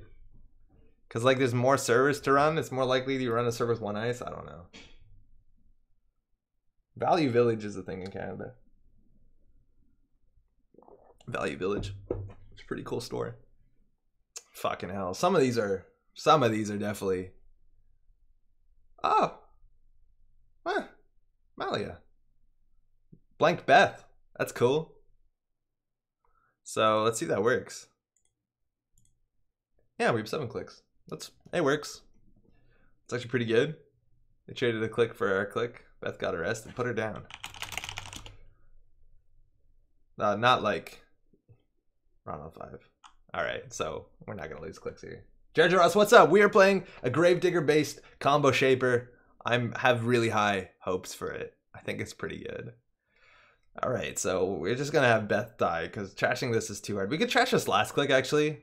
It's probably not the worst. So what do we want to do here? We got a lot of turns, so we can just draw. Another Beth apparently we can't do. Wait, is this, can we install over Beth? Yo, chat, can we install over Beth? Too bad it doesn't help with Gravedigger. Yeah, really doesn't. Can we? It's blank. It is unique. You can install a unique over unique to trash it. Yeah, we can do it. And this blanks choose an installed non-virtual resource. Yeah, so we can get Beth back. Fuck it, we're getting Beth back. Give us a fan site. Okay, you tried. Same way, exactly. This is like Temujin. So this is gone. You're back. We actually might have wanted to draw for a fan site.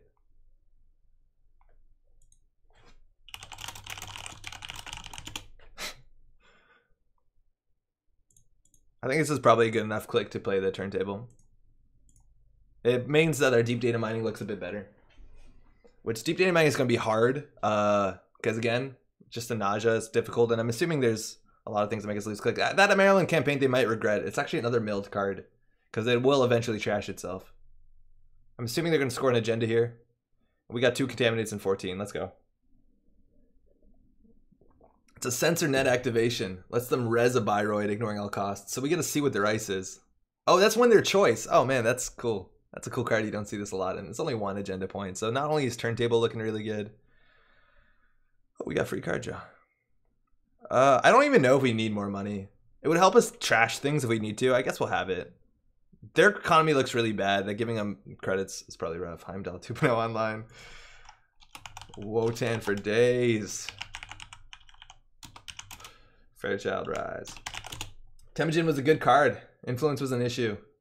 There's a lot of issues with that card. It was a card that said if you didn't ice all central servers turn 1, the runner got like 16 credits or whatever. It seems like a problem. Alright, so we're definitely just milling some more. We could do same old thing. Same old thing is probably fine. Yeah, let's start hitting them where it hurts. FC3 only 6 credits. A Blaze cheap card by HP standard. That's the big one though. We actually don't need to do this. Oh, whatever.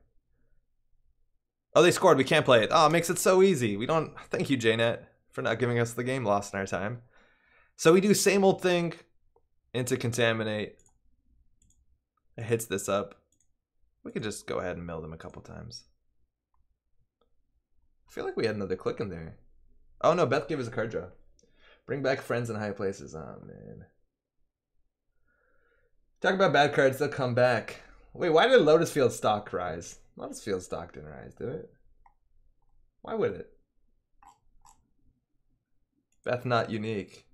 Beth is. Ooh. You can overinstall. Go ahead and trash. Yeah, and if they trash this to overinstall, we get another Gravedigger counter, so that's fine. Alright, we got another Gravedigger counter. They're gonna melt this Beth. That's fine. She's under arrest again. That's okay. She's expendable, largely. We have a levy somewhere. It's in here, I'm pretty confident. Yeah, we threw that a while ago. I said. My moon prison. La Ville Value. I don't even think they translate that one here. You don't get to complain about friends in high places when you want Temujin and Blue Moose back. I'd rather have Blue Moose than friends. Okay. So having some money would be fine. We can do mill 2. We can draw. This is technically better than drawing. All right, that's good. We can throw this out. This one doesn't matter. Let's just go mill 2. We're going to mill them through their deck. There's no way they're scoring enough agendas. This is really rough that we're not interacting with them, but let's just say that was a meta choice. We thought there's some decks that we didn't want to interact with. What do we think about pad tap, though? Interesting. It's cool. It's a criminal econ card. It's 1 credit a turn sometimes, though, and that seems actually really bad. I don't like it. I don't like it. It's like what? It's whenever the corp gains a credit through a card ability. That happens what? Once every some turns? It's good with things with Paulina. But like, it's not worth a card slot. It's like Jackpot, right? Jackpot's actually more reliable than that card. Executive search firm. Oh shit, things are going down. Chief Slee is coming out. Oh, okay. Well, now running seems like an issue. You're worried about a 1 influence econ card out of criminal? Maybe. A jank. I like where this is going. This is another deck that we're playing Kongomatigo Bahalian, and they have a Chief Slee deck with like 1 billion subroutines. That being said, they lose in about 4 turns. Because we can contaminate a bunch. CTM, it's pretty solid. Why would it be good against CTM? Pad tap? Because you're going to leave up their pad campaigns? Seems pretty rough. It looks like they wrote in a release valve for in terms of the clicking through credits. Yeah, like that's the coolest part of the card for sure. But like at the end of the day, it's just like a worse version of like you can give yourself 2 link and just play, you know, the other one. You could play just Underworld Context. Wouldn't Malia be better on Laguna Velasco? Kidnap the whole city? Yeah, it would be. Non-virtual resource? Yeah, they should shut this one down for sure. Luckily, our cryptids are safe. But yeah, you want to definitely shut down the whole city. That's actually like wild flavor. So Warden Fatima is up. This is probably a Chief Slee. So Warden Fatima gives a subroutine, which we don't break. Sometimes Chief Slee, we die. That being said, it looks like we're just going to mill them out. 11 cards in archives. Hades Shard on table. Turntable not so good right now. And a current in our hand that gives us 1 more agenda point. The chance of them winning looks really rough. Maryland campaign just trashed itself. We got another virus counter. Better against Ismari than CTM, I think. I love Slee, but I never seem to make it work. Yeah, we've had that problem on this channel before. They have a family, Andre. Oh man, Strongbox. Ooh, woohoo! A slight barrier. This means that we can't Hades Shard on their turn. That buys them some time. It's not gonna matter much because we do have Hades Shard. So this turn we could we gotta get rid of this one first. I think we can just diesel. We can consider contaminating. We don't need to. Another fan site's definitely good. This actually gets us nothing. So I don't know what we do. We could consider interacting with them, but like again, they've given us so little reason. And next turn we mill 3.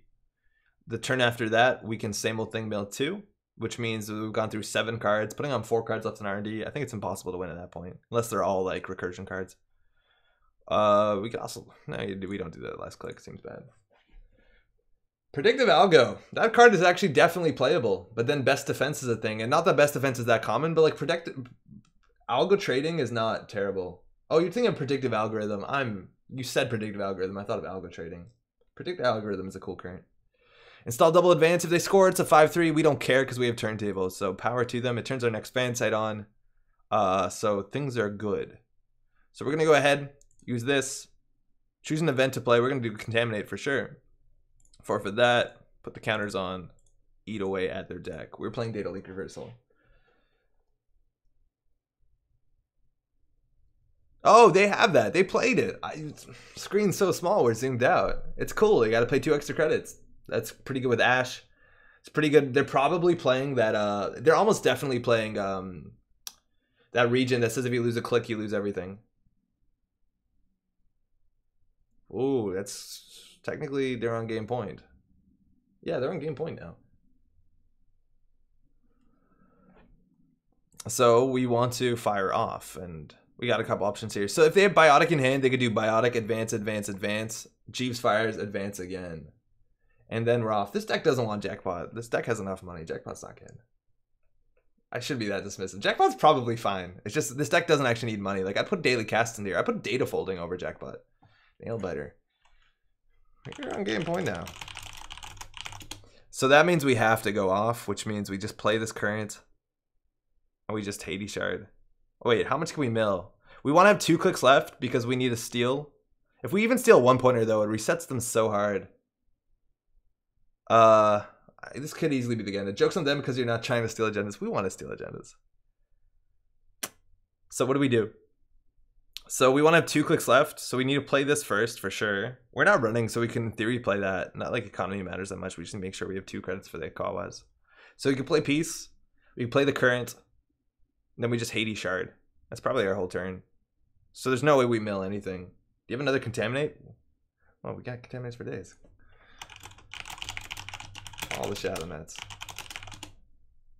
Yeah, we're just gonna go for it. If we steal a 3-pointer, it puts them so far behind. So, did they score last turn? Yeah, they did. Okay, so we can't play this. Same old thing, contaminate, mill. But then if we Hades shard, don't you need 4 credits for a Kawa now? Oh yeah, we need 4 credits for a Kawa. That should be fine though. You're right, thank you. We can't, because if they biotic with Jeeves advance us 5 times, we lose. So we can't mill. We have to access archives. Because there's a chance we lose. There's just a straight up chance we lose. So we need 4 credits for that. So I think we just play this. There's nothing else we're going to do. We might as well just Hades shard. Yeah, now actually we need to, because we're going to play the current. So that's fine. We Hades shard last click. We can deep data mining. This is fine. Yeah, that seems good. Yeah, that's probably going to win us the game. So we'll take the remote enforcement. Oh, wait a second. Each time the runner accesses an agenda? That's nuts. Okay. That's good. Pay a click to steal. Freedom. Swap. So we're on 4. So we win. Wow. I did not consider that was every agenda, because Strongbox never fires with multiple agendas on the server. That's nutty. Oh, that's cool. It actually says 2 clicks. That's wild. That's really wild. Wow, that was cool. Never saw that interaction. Never saw the multiple agenda interaction with Strongbox. That was a lot of clicks. Shit. Hey, thanks, you too. That was actually pretty cool. Would you mind closing all? I'd love to see what was hanging out. Yeah, I had a friend who plays nothing but Gangsta and Lila. Strongbox is a beast. Yeah, Strongbox is one of the best. Kawa Project and Strongbox are so goddamn good against Lila. Specifically Gangsta, I mean. Damn. She'll realize I saw this deck being built and stack the boxes on archives. It's not even unique, is it? Oh, yeah. Okay, so these are really hard to get through. In fact, we probably couldn't. That wasn't the win, and we expected Mason Bellamy with Highline Grid. That's why they're playing Predictive Algo, so you can't steal. Makes a lot of sense. And we knew what all of these were. That was the Jeeves that we actually called correctly, which is pretty good. And they're on Fairchild 3, though, not even Moon. Only didn't visit. So the prison exactly is the Highline Grid. Love developers, consider donating everyone totally. You get the sweet alt arts. Beth did, though. I love how the Beth clicked mattered. So they actually wanted to get rid of Beth. The reason that they were mollying the Beth is because if we have 5 clicks every turn, we actually can get through Fairchild 3 with Fatima, and that's kind of crazy. It's actually how they lose a lot of the times. So like we could have considered like deep data mining on our first click and actually click through the FC3 with 4 clicks. So that's why they did the Beth over that. Surprisingly important. You need to get those toxic relationships out of there. Why would you be friends with such a person? One of my best friends is the Lila player also. Lila's interesting to play against. Hey, cheers. Man, I think this thing works. Now that obviously is a strange combo deck, but I don't know. I like this deck. Oh wait, yeah, we're gonna look at this. So this is what Jamie was playing in our last game. Bezzling a perfume shop. So Bagat, it's a good 4 influence. You're running. Corporate Defector is meant to, from my understanding, make them bezel better. I would assume. I don't get the Levy in this deck because this deck only has 1 draw card, which is a Daredevil. It's like a unique 1 card draw card. It's really good. It's 5 costs, mind you, is a lot. But once you get this down, it's really good because you're running HQ. There's almost always a 2 ice there, and you get free card draw. If they put an end their own on the outside, it's click to draw 2, which is basically like a worse Laguna. Yeah, hey, that was a fun game. How'd you fun? Hey, y'all. This Haley deck needs to be called. No, you can't do this because then I'd call it Plague League, and that's wrong. I think. I don't know anymore. Yeah, I don't like this card specifically in there. Employee strike would be so much better in a lot of cases just because you want to deny the economy of the corp, and I don't think you're ever going to play that. Psych testing is the idea. You get credits, get into HQ. 3 same old things seems crazy. Considering there's not actually emergency shutdown's your best recursion card that you actually want to recur. And Maxwell James is super good. I think there should be 3 Maxwells. I guess it's like emergency shutdown, but it's probably strictly better. And there's no there's 2 inside jobs. That's good. Yeah, it's fine. I've seen other decks that Jamie's been working on that have like more femme fatales, and then they're running credit kiting, which is pretty good. Amina's coming out too. You recur embezzle. Ah, I see. I still don't like that card. Mind you, when you embezzle, Jamie, and you got that dope embezzle, it was a 50-50. There was 2 operations, you got both of them. So there's a chance it did nothing, and then you were like kind of out of the game. The Bagat is highly spiced at 4 influence, but like if any deck wants to run Bagat, it is Gabe. It's so much damn value. You gotta be running HQ regardless. If you're just tuning in, by the way, my name's Andre. Welcome to the Mensch Ball Grid. If you're new in either the YouTube chat, maybe you're watching the VOD. Even if you're watching the VOD, there's a comment section. I actually read the comments and respond to them. I've been bad at it, but we've done it again now. Come say hi. Ask the questions about the game. I'm talk fast too much sometimes. And it's good to ask questions. Speaking of pheromones, Andre said you're cute. Just wasn't enough for me to draw. Gonna add preemptive to the deck to get rid of those damn mill shenanigans. I don't think that's a thing you have to play around. That's not like a particularly popular archetype. Are we playing against SSO? Which is kind of difficult, considering that they can rush, and we're the opposite of a rush deck. They also are running 47 cards, which is interesting. I don't think it's the worst. Hey, thanks. That being said, we do have double Gabahali in our deck, which gets through, in theory, gets through both Mouseless, Hortum, Asteroid Belt, Wormhole. This is worth keeping alone.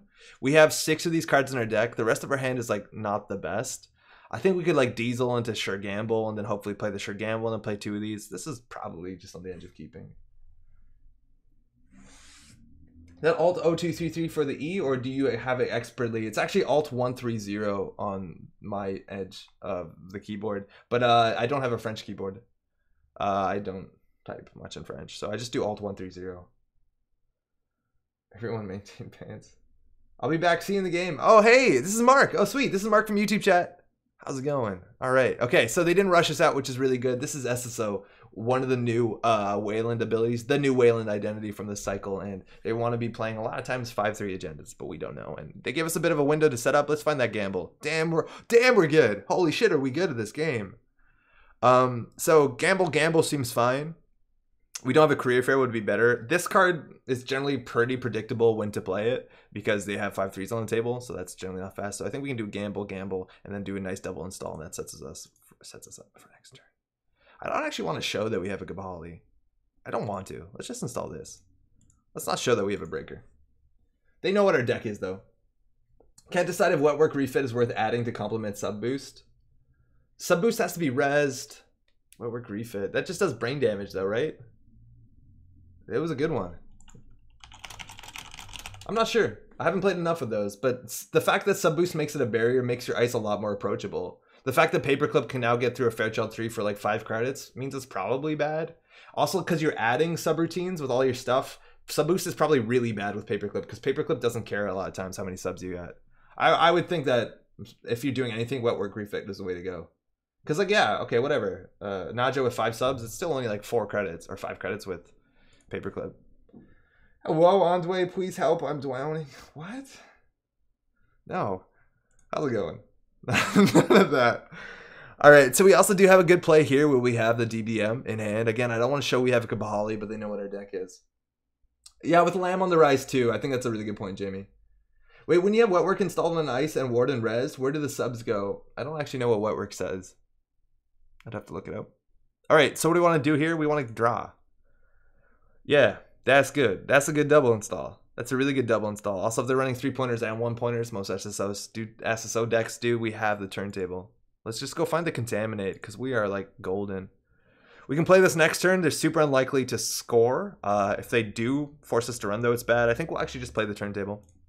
Again, a mixture of 3- and 1-pointers makes turntable super clutch. It also turns on our DDM, because now we have Once we use the turntable, we have all the MU. Wetwork does fit the prison theme. You just needed to run, Andre. I'm not running. Nice try. We did make that one run on Archives. Yeah, we got one good Valley run. Then you're like, nope, icing Archives. I'm also surprised that you didn't have brain taping warehouses. I thought they'd be out there. That's the one card that I predicted that you didn't have. All right, drawing a card, gaining a credit. If there are on a punitive deck, having money does obviously matter. And they're double icing, which is actually really strong against us. Philip in YouTube's asking, do you listen to any Netrunner podcasts? Yeah, there's a handful. It's been a while since I've listened to Terminal 7 or Run Last Click, but when I started the game and for like a couple of years, I've listened to all of their stuff. They're fantastic. Still check them out. They're still doing content. I also listen to The Source. That's V Herman and my boy, holy shit, am I following the name here? Stephen Ball, I don't actually know the last person that well. Stephen Ball. Yeah, Jamie, thank you. It looks bad. I did it before the chat happened. It's fine. I blanked a second. I'm actually pretty bad at names. Stephen, huge shout out to Stephen. He was on our team at the World's like team tournament. Absolutely killed it. Really solid dude. Brooks Hammer. I don't know Brooks Hammer. Run Last Click is still great now. They have Lane on too. Oh, cool. I like Netsitter because it makes me think of knitting. There's also a dude, I forget the name of the podcast, but there's a professor somewhere has this like really polished podcast that's like broken into sections. I do like it when I run into it. I forget the name though. The guy actually watches this thing. I forget. It's shitty that I don't have the name, but I do dig it. All right, let's draw. Ooh, all the cryptids. What do we want? We want contaminates. All the cryptids will do. So we can install 1, 2, 3 for 2 clicks, putting us at 4 cards in hand. So we definitely draw again. This is a dead card, which is fantastic. Let's get our money up so that we don't have to worry. The problem also about the cryptids is we need a pair of them because getting through a mouseless is like really, Hortum is really bad if we let the first subroutines fire. And also getting through a mouseless is kind of just a pain in the ass because he takes 3 net damage and I don't want to do that. So let's just get down the whole army. We could consider not installing that and then next turn, like just throwing out the Laguna. But so be it. Okay. We also might always have this threat on the table. This threat is always live. Deep Dane mining in a lot of ways is also just better than running the remote server because they're probably playing CityWorks Project, and CityWorks Project is kind of a shit to steal on remote. Also, just like doing this I think doing the deep Dane mining right now is probably the right play, considering that this could easily be a wormhole. It could easily be any ice that's like pretty shit until they triple advance it. So I think we're just gonna go for the DDM. Gonna be sad when Lunar rotates. One of the most thematic cycles. I think actually Breaker Bay Grid, the next cycle is probably even more thematic. But you're right, Lunar is pretty good. So we can do this next turn. Let's just go. Maybe we die to punitive if we get too many agendas here. I want an all sports HB deck. All sports all the time.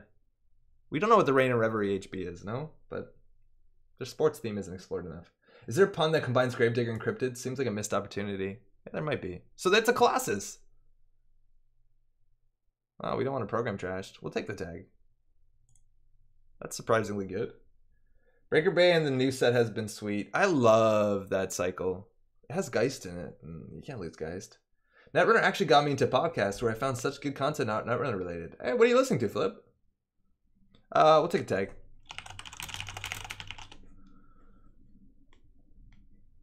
All right, we have a tag. That largely doesn't matter. There's no Quantum Kitty here. We don't want to lose this. Can't recur it until we levy. Seems bad. So Mass Comms, not a good card for them to draw. We're happy with that. CityWorks Project, again, steal this when it's in central servers. Trash it, boom. Okay, now money clearly matters. So we're going to make sure that we probably just want to trash that. Punitive, okay, so if they double punitive us, we could die. Dedication. So we know the next 3 cards. So we definitely clear the tag, click for 2 credits. Having 4 cards or having 6 cards or 5 cards doesn't matter because they have to double punitive us anyways. So we're going to just remove and click for 2, and then we have just as much money as they did. Bit of magic. Enough magic. We can always same old thing like DDMing because we know this doesn't matter. Remy, what's up? What's the point of playing Netrunner if you have no breakers? My dude. We got a pack of absolutely fantastically terrifying animals. I don't know what else you want. Philip's saying Ars Paradoxica is a really good audio drama about time travel. That sounds pretty interesting. I've never actually listened to like non-fiction or excuse me, like fiction podcasts, but I've heard some really compelling stuff. Heard of. Not runner, net sitter, net miller. Yeah, we just ran last turn, so you can cut that shit out. They're clearly setting up for the mass comms. I don't remember the next two cards we saw. I believe one of them was a punitive, and then the follow-up card is a mystery to me. So this seems like a fine time. Giving them the money now seems kind of bad when they're on 3 credits, but we're pretty sure the next turn they're going to do advanced mass comms for 8, so like, whatever. We got to play that first click too, because it's prio. So let's go find our contaminates, and once they draw the 2 cards that we know are not agendas, we'll start the mill train. And the mill train is in station. So let's keep drawing. Beth is one of their best draws here, because we can Beth that down, save 2 credits, which is good, and install the same old thing, and then... yeah, I think Beth is probably the best value we get a career for now. Podcast saved me at work. I'm true, I ran that one time, remember. Yo, that's about right. This is a runner version of PU with bioethics? No, you can run against that one. This is data leak reversal. This is just DLR. Yo, DLR was a thing, and we lived with it for a long time, and it's back. Milk train is such an unfortunate phrase. Did you guys know? I don't know how we got to this point. You can milk a whale? That's a thing. Let's start the milk train. Oh, man. All right, so the mass coming. They're not advancing that. So I think the next card, we actually know what it is. So we could, in theory, wait 1 turn to contaminate. Or we could just say, like, whatever. Andre, I didn't need to know that. Yeah. It came up today that they're mammals, and then that means you can milk a whale. That's weird. Okay, how many hyperdrivers out? 1 of them, so we can actually get like a dope turn here. We have 1 fan site. I think we just gotta start hitting them. So this mill's 3. We'll wait next turn. Yeah, we'll wait next turn. So we want to do double install, self-modifying code. That puts us at 4 cards in hand. We can throw this out, which means we can draw once more. Fantastic. Another contaminate is perfect. Shadow Net's in no rush to install, so I think we just want all our breakers down. Actually, this one's always better. And we can put this down, which we can pop that to go get a hyperdriver next turn, so we can actually do like an 8 mil turn if we need to. And they're going to be at 15 credits likely next turn, so that we will get the good old value from our bet. Milking whales on commercial scale is not impossible. I read that article today. Is that something there for fetching your breakers? Yeah, fat chance, Remy. So we don't know what this is. It's not a face-up agenda, clearly. It could easily be a Marcus Batty. That's an issue for our deck. It also could be a hostile that they're kind of slow roll out, which if they score that, it's actually really good because it means it's 1 less thing that we could turntable. Well, sharing that with everyone now. Otherwise, what could this possibly be? It also could just be a Rashidi Yahim. People love that. I don't like it so much in 5-3 decks. And they're preemptiving before we mill them. Hedge fund, boom, and mass comms. Fantastic. Not only that, they shuffled their deck. So good for us. They gave us a free card draw, though, which is acceptable. This could be a cyber deck, so we're going to contaminate and ask them if they want to do anything. Oh, we should have pulled out our hyperdriver so we didn't draw it.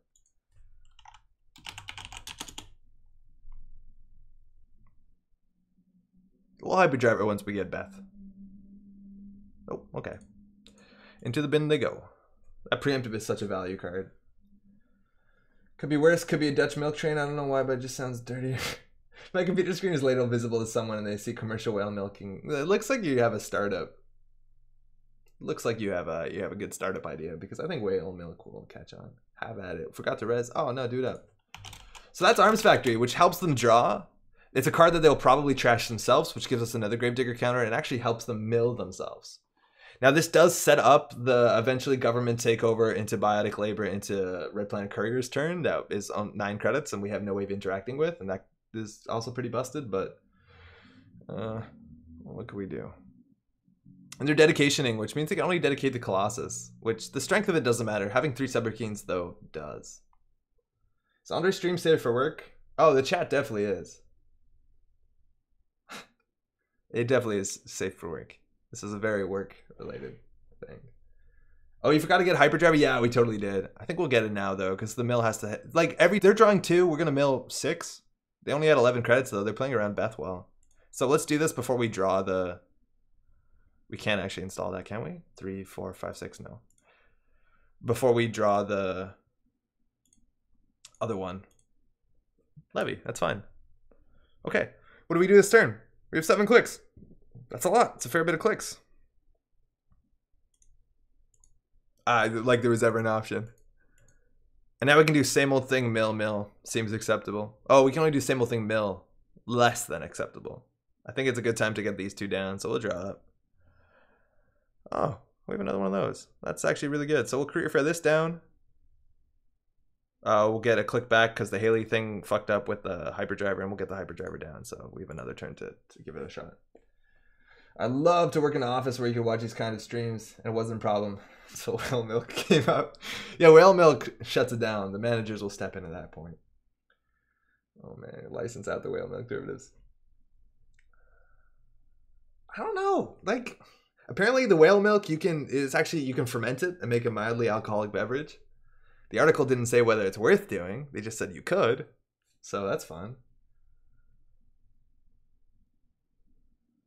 Problem is, as soon as we steal like a bunch of agendas, if we don't win, we could get punitive offed. Now the counterplay is to do it on their turn. Because if you Hades shard on the corpse turn, no punitive. Because punitive says stolen on your last turn. Remiel's alcohol. You can also make fermented yak's milk. I just threw up in my mouth a little at the idea of fermented whale milk. You have no idea what whale milk tastes like, so I don't know why you'd possibly throw up. This could be a commercial banker's grape. It also could be a Rashida. Either way, I don't think we care. They're playing perfectly under 15. If it's a banker's, it's fine. It also could be like a Brian Stinson. Probably a bad place to put that. I don't know. Metro grade the whale milking science. Look, I looked at one article. I regret bringing it up. Yeah, I think we'll do same old thing here. DLR, my friends. 12 cards in the bin. So what could we possibly draw into here? Hades Shard would be great. I think we'd actually have to pay the money flat up. Double fan site seems reasonable too. Let's go. Darwin lives. Darwin's lives matter. Oh man. It's reportedly sweeter than regular milk, but otherwise fine. Whoa, they're going to mill themselves real fast. They're definitely looking for the government takeover combo. So as soon as they score that, we hopefully Hades Shard and just turntable the government. That'd be great. Hey, Andre, just look at the whale milking for articles, folks. Oh, man. Shit, this is what people talk about on YouTube. M&A, what's up? Welcome to YouTube. They're just hedge funding. They got a lot of money, though. They also might put all the agendas in HQ, which doesn't matter if we mill their deck. And the question is whether or not we forfeit this. We could forfeit this to mill 3 more cards. Otherwise, we only have 1 more contaminate in the deck. Generally, these fan sites would have fired off by turn 9. Deep data mining is also definitely a possibility. So we have 1 more gamble in the... Nope. We have 1 more piece in our time in the deck, which would be a fine money card, because we need to install this somehow. I don't think running is the way. I'm pretty sure they're on hard-hitting news, too, if they're on boom. Otherwise, what they have? They're on traps and snares. Has this SSO fired all at this game? No. No. No, it hasn't. It really has not. What's this person's playing guy? What's this person playing card games on the side of our business meeting? All right, let's keep drawing. There's the piece we wanted. We want peace. We could also, in theory, no, we don't ever want to install the SMC because then the deep data mining is always bad, and we have actually no way to get rid of this because all the hyperdrivers are off the game. So installing that is like 100% wrong. Cheshire, how's it going? Why is Noise wearing a school uniform and calls himself Haley? Doing a better job now. Doing a much better job. So at some point they have the government takeover in hand. Government takeover makes so much sense with punitive. They have 5, 6, 7, 8, 9 tokens, just enough for the takeover. So we might actually want to run HQ here. The problem with running HQ is if we don't hit the government takeover, we hit a 3-pointer, we lose the game. So if that's the case, we just run archives. If we hit another 3-pointer, then we probably win. We run HQ, right?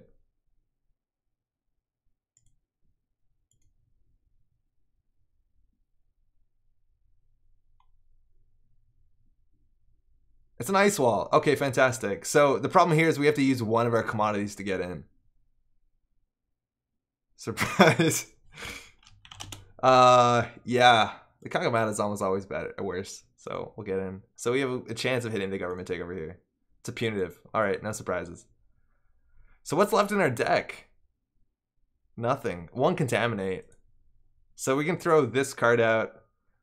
We can throw this card out. So we can definitely double draw. Same old thing as a fine install here too. Having 8 credits that much better than 15? No. This goes. This goes. We don't want those. There's also a chance you could play Compile in this deck and then run like one David. Funny how a whale is less relevant than the crocodile. Yo, that whale rotated, didn't it? I want Noise's face is photoshopped onto every identity. I hope whale comes back. Alright, it looks like the comboing out here. So that's a government takeover. They have to still score the hostile. Alright, so. Alright. If this is a mass bingo, we're fine. It was in there, wasn't it? Am I the only one wearing a crash outlet? Yeah, Noise will come back, right? Noise will be a cope card. So we just have to hit one. So they're probably on like, I don't know. They have to be on hostiles too. And if we hit a hostile, it's going to be the worst. They had it in HQ. We called it right. I mean, I don't mean Darwin in Core 2.0. I mean that other one. There's like a criminal breaker. Leviathan. That's the whale card to me. So we can mill to Hades Shard. Because otherwise we lose to hostile from hand. Didn't have the attic. So it's mill to Hades Shard. Yeah, let's do it. Because they have to have a hostile, otherwise it seems really rough. And let's see how many agendas are in the deck, okay? Let's talk about this. So this is a deck that runs 20 agenda points. This is 6, 7, 8, 9. 10, 11, 12, 13, 14, 15, 16, 17, 18, and probably 2 1-pointers. So there's 7 agenda points. Yeah, we probably have this. Turntable takeover. It's our only goal this game is the turntable to take over. It's the best feeling. So I think we're going to go ahead and Fanzite. Contaminate. Mill 2. Hades Shard. Yeah, we got it. Atlas? Would you like to steal Atlas? Would you like to switch Atlas for the big agenda? Oh, yes, thank you.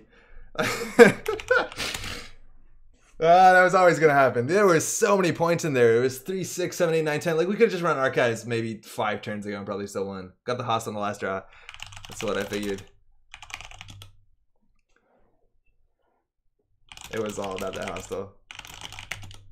Oh, no way. Yeah, every other agenda apparently we milled. They only have 1 hostile, it seems. But yeah, there was a lot of points in there. Well, yeah, we probably should have just ran Archives. 15 face downs. There's like no reason not to. Stephen Ball, what's up? What is this deck? Steven! It's a Data Link Reversal Haley Shaper deck. I think it's actually like pretty okay. You just play Contaminate on Gravedigger as many times as you can while threatening with Kongamata, Gabahali, and Recursion of Deep Data Mining. You have a levy, you have money, you have a turntable. It's kind of nuts. Cheshire says it's mean. I agree. It is pretty mean, but like, seems totally legit. Oh, we got the government takeover. We scored the government takeover. And mind you, we should have ended that game with 6, 7, 8, 9, 10, 11, 12, 13, 14, 15, 16, 17 points. That was a 17-point turn. We got it. No more in R&D, no others in hand. When you index, that was the first agenda all game. 7, 9 cards were ice. Oof. I figured with the arms factories, you didn't have them. SSO also didn't fire once, which is pretty unfortunate. And it's not like you're going to get SSO value with government takeover. They might be playing casting call or that other one, public initiative thing. Hey, cheers. It's a nice government taking one there. It'd be a shame if someone turntable did. Also, mind you, that's meant to be noise, right? That's noise on there, huh? I think I came up with a new CI7 combo deck, but it's not been tested a ton. Steven, throw me that if you can. I'd love to. I don't think we'll do it tonight because we're already being like a piece of shit playing this deck tonight. Not that there's no deck shaming here, okay? That happens. People show up and then be like, "Oh, you're playing dealer, fuck you," which like to some extent, but I don't think you should do it. I'd be interested to see that, Steven. Just new cards come out of this pack. Hey, hey. So we're playing against a Dio again. That's a terrible matchup for us. We've done this once. We'll probably do it again. This opening hand is bad. Deck shaming.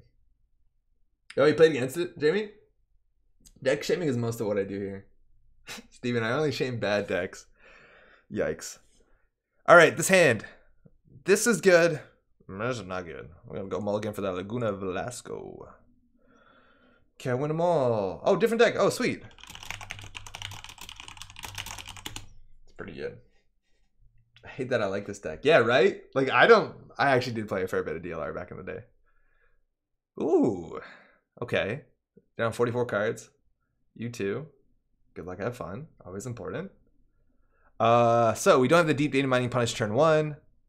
Don't know what that is. Could be just Amalia. Could even just be an agenda. Mumbad Virtual Tour. They named Resource. So, fuck it. At least we installed 2 a turn. That's good.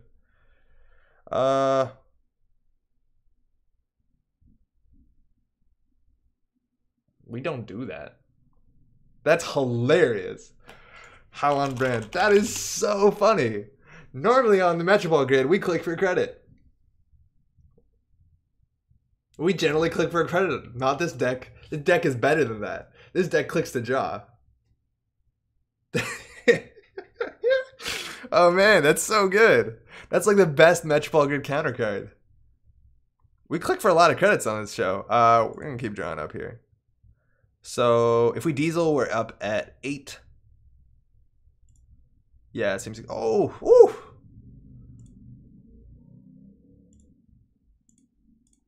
Let's go. Playing the meta. Clicking for credit should be in the drinking game. I think it is it not? I think the one thing in the drinking game that I don't agree with is plays fast advance, because we've given up on that a long time ago. I'm expecting free lunches to be in here too. Free lunch, CPC generator, closed accounts, all that stuff seems like it would want to be together. Wait until the meta plays you. Clicking for credits would obliterate plays for drinking game. That being said, this deck's been pretty good against that. Like, we play Peace, we play Gamble, we don't play anything else. They're calling Resource again. I don't care how much money they have. Actually, probably do. Oh, okay, we got our Contaminates. That's rare. So we had that before. That would be good. We have access to our breaker. We just don't have any money. And as soon as we go to low credits, I'm worried that they're going to, like, vamp our credits somehow. Any card that does, like, credit lock, like a Clyde Van Wright or something like that, it would actually be an issue. So clicking for credits right now seems okay. I'm so sorry I said that. So we can play our Hyperdriver down, which, again, it lets us... There's not a lot it lets us draw for. Like, it lets us draw for 2 gambles, but we're going to have to click for credits to get the gambles. Giving them money actually doesn't matter. It's only the first time. Dang, this card's terrible. If it was every time, I could see it. First time? It's like a bad pad campaign then. It costs 2 to trash. It costs 0 to res, though. I don't know. We also could consider trashing their stuff to get Gravedigger on, but our deck just doesn't have enough economy to do that. We have to throw one of these out. Career Fair seems like one of the better cards we have. I think the same old thing, we get thrown out. It's a free install a lot of times, but like, whatever. Career Fair actually might be worse. I guess we don't have enough money. More like Clyde Van Wrong. You're the only person who would actively worry about Clyde Van Wright. Well, they lost the other one. Like, they used to have city surveillance. Oh shit, look at that. License acquisition. Free res from HQ.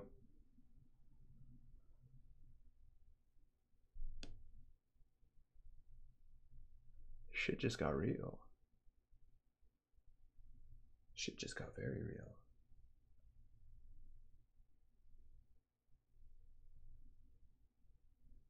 Things got real. All right. Let's go. Name a card type. Whoa. The kids love Ibrahim action figures.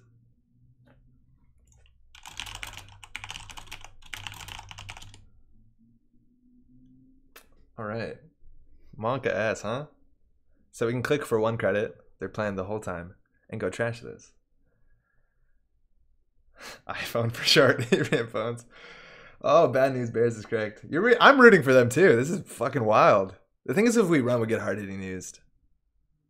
There's no way we can let this fire. It eats us. It absolutely eats us. And then they can res the next one. Well, we had a game plan, and then they said we couldn't. So that's good. No action? I guess that's always an option. So we click for 3 credits a turn. Counterplay. Oh, man. What happens? I think we get hard-hitting news now. Are they playing also Salim's Hospitality, or is it just Ibrahim Salim? Man, what a mean guy. What's he doing in there? All right. How bad could this possibly be? Imagine they had that behind ice. Imagine how good that would be. If they also res a corporate town. Oh, fuck me. I guess that's like 3 or 4 influence. You should have fanside gambled. Yeah, we can still do that though. You're right. Fanside gamble is sweet. This deck is super flexible. Steven, violating the shit out of this one. Fanside gamble is dope. It's 9 credits. 9 credits is a lot of credits.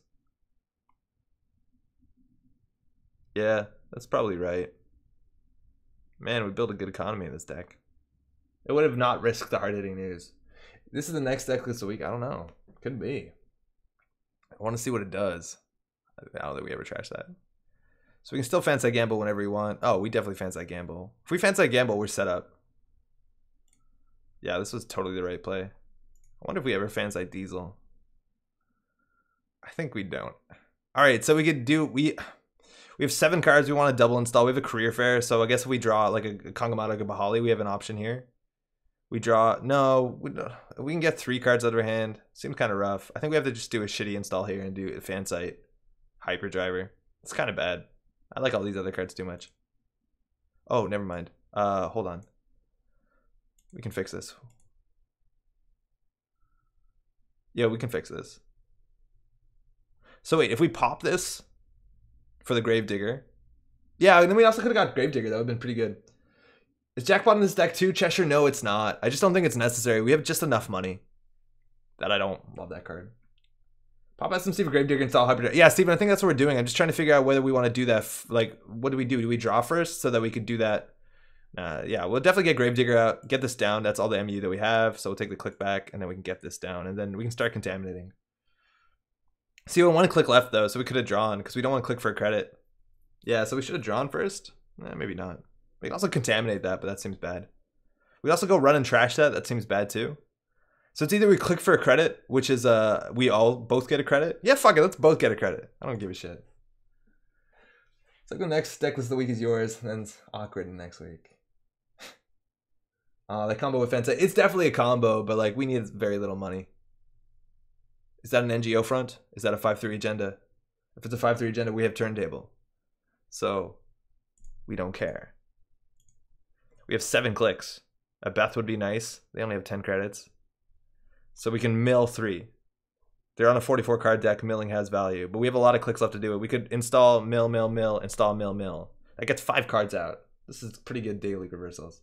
It's a 5-3. They know your deck. We can also just draw into Kangamata Bahali. We have 1 fan site on the table. I think we're in a comfortable spot. The thing is with this deck, it honestly is not the easiest thing to pilot. You have to figure out how to what exactly pressure we want to put on. It feels like just milling is not enough pressure, that we also need to find some breakers. So I think 4 clicks for milling is fine, which means we can definitely draw twice. It means we can draw another time. You see, this is kind of what we needed. Yeah, that's much better. Because now we have this down, we have Crocodile, and we can still mill. And that can be a cyber deck, so we're not going to wait for action. They were on Macrophage in the last game, right? Against Adeo's game. That's absolutely absurd against this. So good. So this gives us another fan site. We have a bunch of mills. It looks like that is going to be a 5-3 agenda. It's a re-education. Oh, I've never seen this one scored. The runner randomly adds the same number of cards from their grip to the bottom of their stack. Oh man, we wanted that. Tempo damage. Brain rewiring. You could have checked with Bitey Boy. Yeah, stealing that would have been dope. We can recover from this relatively easily, though. We get a free credit, too, Beth. Good work, Beth. We just want to find our turntable. Oh, what are they calling? They're calling event. I'm not considering that. So if we play this, they get 2 credits. We want them to have money because we want Beth to be online. There we go. We found it. So we don't need any of these. We can install the turntable. Clicking for a credit again seems rough. So what else? We don't need this. So we can double draw. Same old thing is probably a bit too slow. Might not be. I also kind of want a Gabali thread for archives. Steven, I think you're piloting this deck so far seems pretty solid. They're exploiting your love of doing nothing. To some extent they are. We might probably need to be a bit more proactive. I think all the games we played today, we've been doing too little of anything.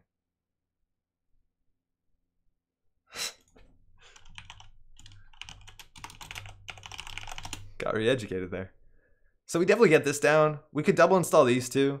Well, you can actually. So I think we just get this down. Clicking for credit, they get a credit too. That's actually good for us. We want Beth to be at 15. Give them a credit. This makes me feel like how Damon wanted us to play the game. Yeah, kind of. Tempo. Tempo, tempo, tempo. Upgrade. What's an upgrade? Apparently not an upgrade. Oh my god, sorry. It's all good.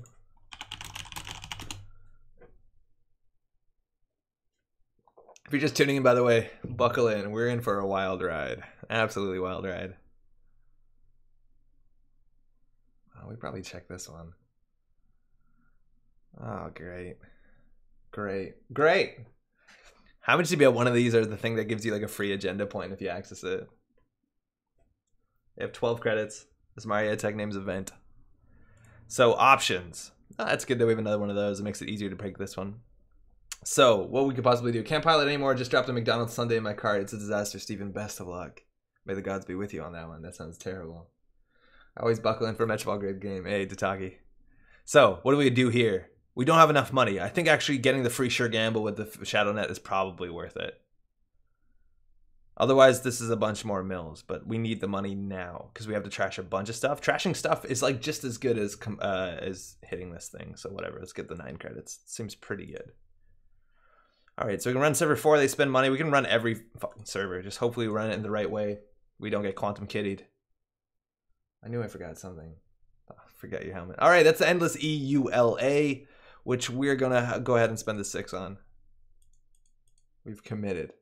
Again, it's the kind of ice that's really good against our deck. We could have saved a credit to use a Gabahali. Seems bad.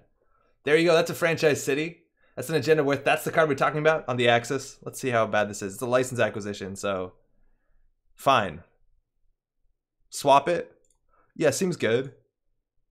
They could be on. Sometimes it's bad to swap because then they can win with. No, it doesn't make sense. Exchange of information. That's fine. So if we run this, if it's a Mumbad Virtual Tour, it's like pretty bad. Look how much you're encountering ice. You're growing so much. Hey, you gotta fight your fears. It's a Technoco. Yeah, that makes sense.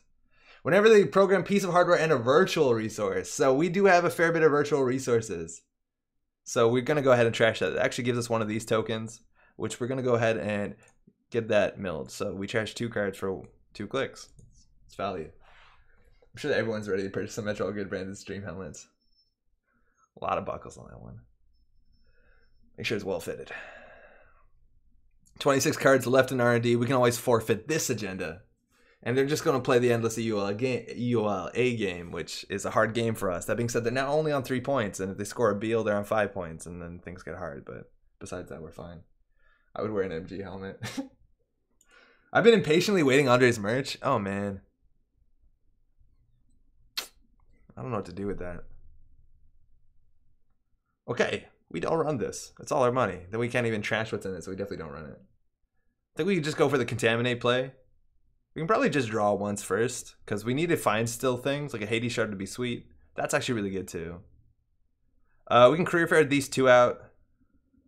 That's 3 cards out, putting us down to 4, so we can draw once more. A gamble would be great. We don't get a gamble. They played Event. Giving them credits is actually not the best right now. That's a red resource. And we can put this down. These look very similar.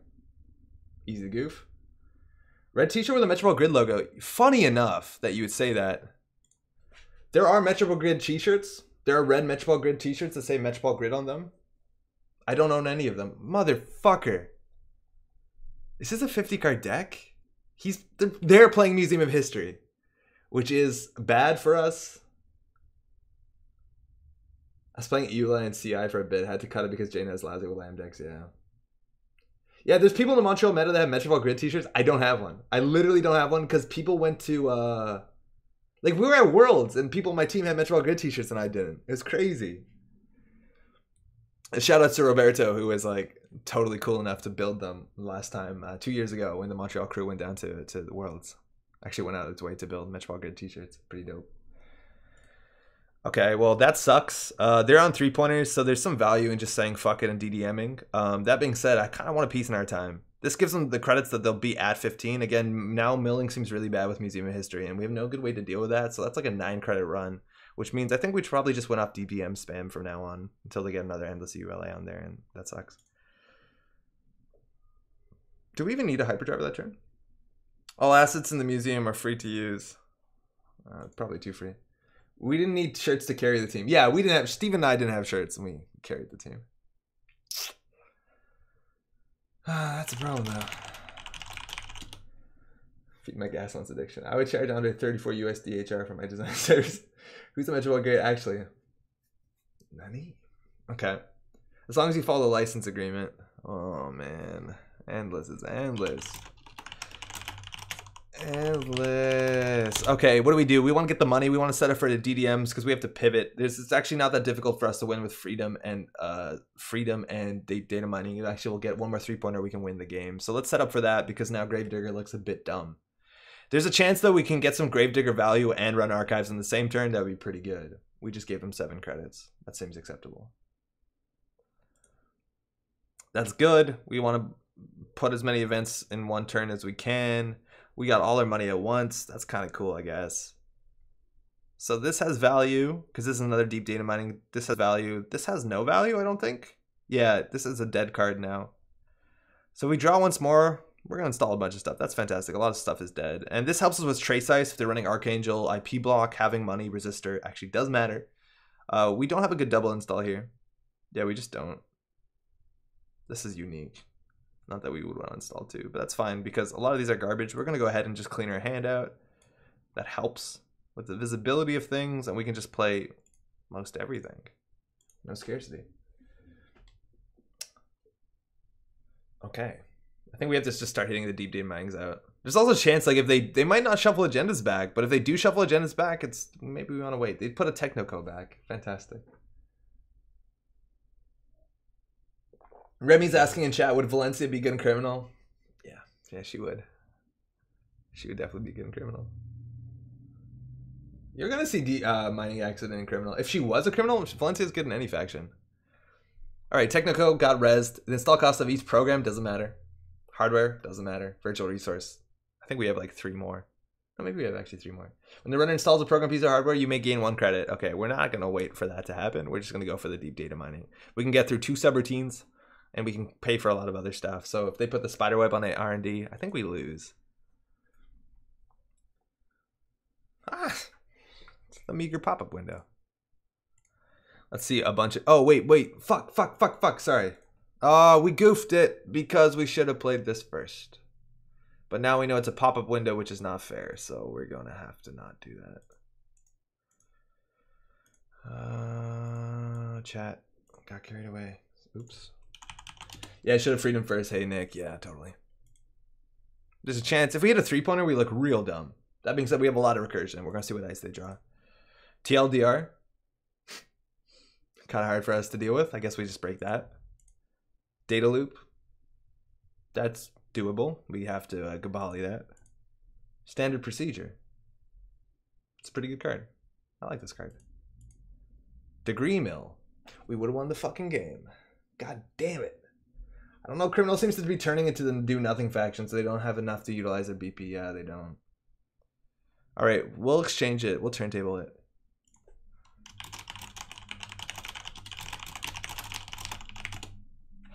All right, so 2 cards shuffled into our deck. What doesn't matter? We have another Beth in our hand, which is pretty good. Same old thing is kind of valuable, but we still have one of these. I think that's what it's going to be.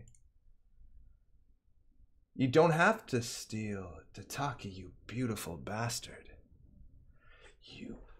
Oh, that's good. That's good. That's good. Actually, no, I don't want this. Can I refuse? Can we refuse?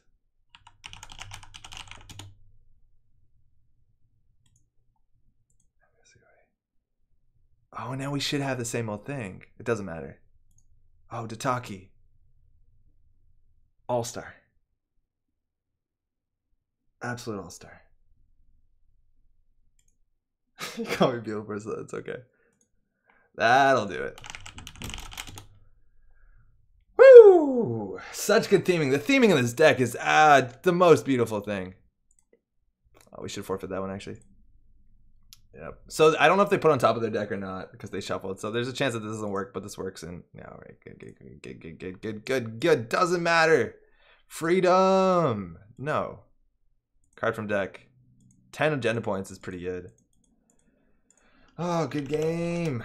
Check on my back. Thank you, Tataki. The theming. Gotta commend it. That's dope. Would you mind throwing up a list? That's great. Rip Adele. You must have lost, but you won the hearts and minds of the audience. I feel like that too. That's so cool. Hey, Benjamin Peacher, excuse me, from YouTube. Hey, Andre, I bought a 21 data packs. Wow! To complete my collection, I'm having so much fun deck building. So excited to bring this stuff to a game night. That's dope. Welcome to the game, Benjamin. 21 data packs at once is overwhelming. I must be highly commend you on that. Best of luck. If you have any questions, again, hit up the chat. That's a lot of data packs. Dang. I'm glad you found them, hopefully all at once. What are you building right now, actually, Benjamin? What are you working on? Steven says, I have to go back to work. Tell me why I have to be at the theater until 4:30 because 3 people bought tickets to a 1:15 solo showing. Yeah, solo opening night, right? Hey, Steven, enjoy the rest of your night there. Different than all those other guys. We'll never forget that Paul and a player who had a bad deck and Andre lost to it. They didn't have a bad deck. They had a really cool deck. World's Plaza is a clear suboptimal choice. Okay, so this is the deck that we played against. 3 Degree Mill, okay. 3 license acquisition, great. 2 re-education. Not a lot of agendas. Really not a lot of agendas. 1 Sanai, which is actually a really good card. The CPC generator, which is hot trash. Franchise City, which is kind of cool. Probably not the best. Oh, they have a World's Plaza in here. That's 5 influence. That's nuts. Ibrahim, which is a 1 of. But again, if you throw these out, you get them back with the license acquisitions, like a recursion card. They have a pad campaign, personalized portal, Shatter Remains. It's all over the place. Oh man, this looks fun. Student loans, that's on brand. And 1 World's Plaza. What could they possibly be doing with that? What's that for?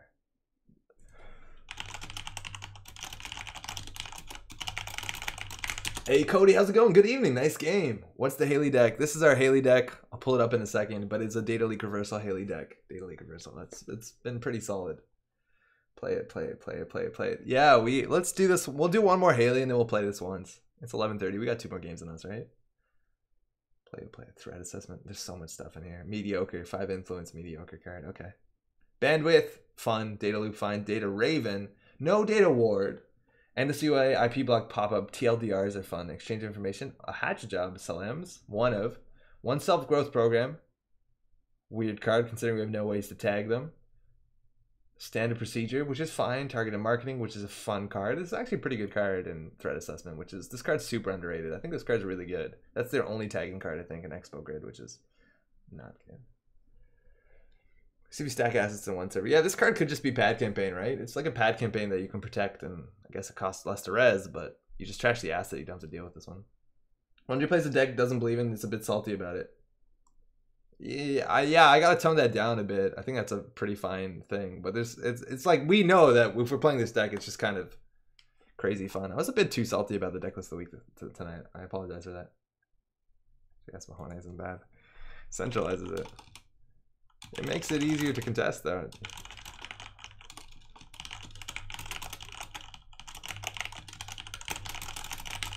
It's okay. Oh, thank you.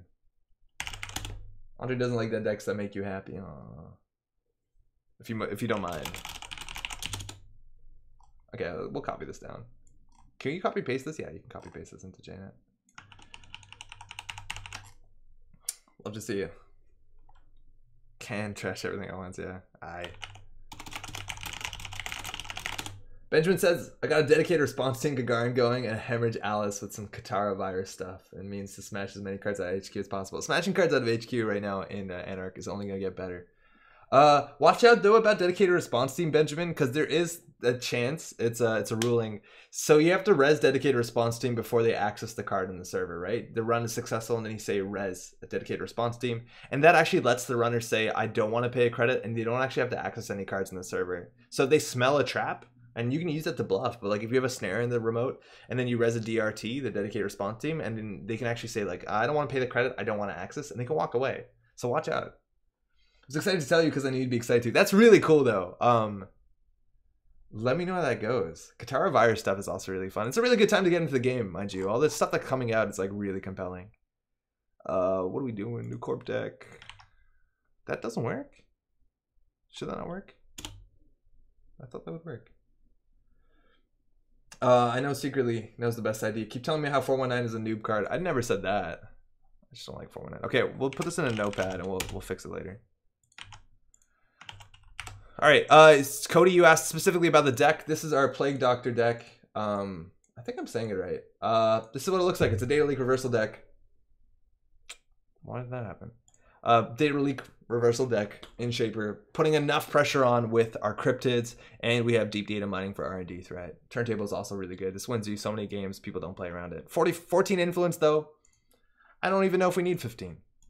Maybe we don't. If you're just tuning in, by the way, my name's Andre. How's it going? Metropolitan Grade, welcome. Andre, yeah. Link is not to be underestimated. That's true. Link is pretty good. And you can build the Link decks around it, but I just don't think the ability is great. Hey, Jamie, have a good night. Thanks for dropping by, and thanks so much for the games, eh? This is a safe place for me. Carrot you here. Oh, man. All right, Titan Fast Advance. This is one of the matchups that was specifically asked about when we were talking about building this deck and putting it together. Do you want to talk about a collab later? Yeah, I'm down for that. Hit me up. And this is a matchup where the best card... Hey, cheers. That's very kind. This is the kind of matchup where the best card you could possibly have is Turntable early and also Deep Data Mining in your opening hand. And we have neither of them. That being said, this hand's actually really good. Kongamato might not be the best card at contesting early remotes if they jam behind it. Generally, Gabahali is better because they run things like Hortum and Enigma, and this only does the first hyper team. But the fact that we have money, card draw, and card draw actually makes me want to keep it. Contaminate's generally a dead card until like turn 5 or 6. That's kind of rough, but you can do a lot worse than this. We'll try it. 49 cards. If you don't know, Titan Transnational makes the Project Atlas's fly out, and that's kind of a problem. All right, so we definitely go for this. The question is what we do with the rest of our turn. We can definitely do Sure Gamble, Diesel, Double Install, Run. Gamble first for better options. If we had a, what's it called, the other one, we'd be better off if we had a Gabahali. So we're going to try our luck with the Kongamato. So we get a Double Install here, which is good. And we can run Server 1. Milk Train. Markiel. Could be a Markiel. I don't even think a lot of these decks run Markiel because the game is over before that. Oh, fantastic. So we got through it. Didn't matter the Kongamato, the Gabahali. Give us that sweet, sweet Atlas. Small chance that this is a guy with a gun. It's an Atlas. Such a big deal. Their win rate just plummeted. Their win rate dropped 20%, 30%. Win rate out the window. What's the guy with the gun? The security specialist. All right, double ice. We got to deal with that more than anything. The SMC might actually slow them down. It actually means that we might have clot if they're not watching the channel. But if we draw into deep data mining, that's dope. It means that they won't draw an agenda unless they have the Atlas in hand. There's also a chance they have foods and stuff in hand that crams them up, which is a problem. Wasn't Atlas actually a Titan? I never thought about that.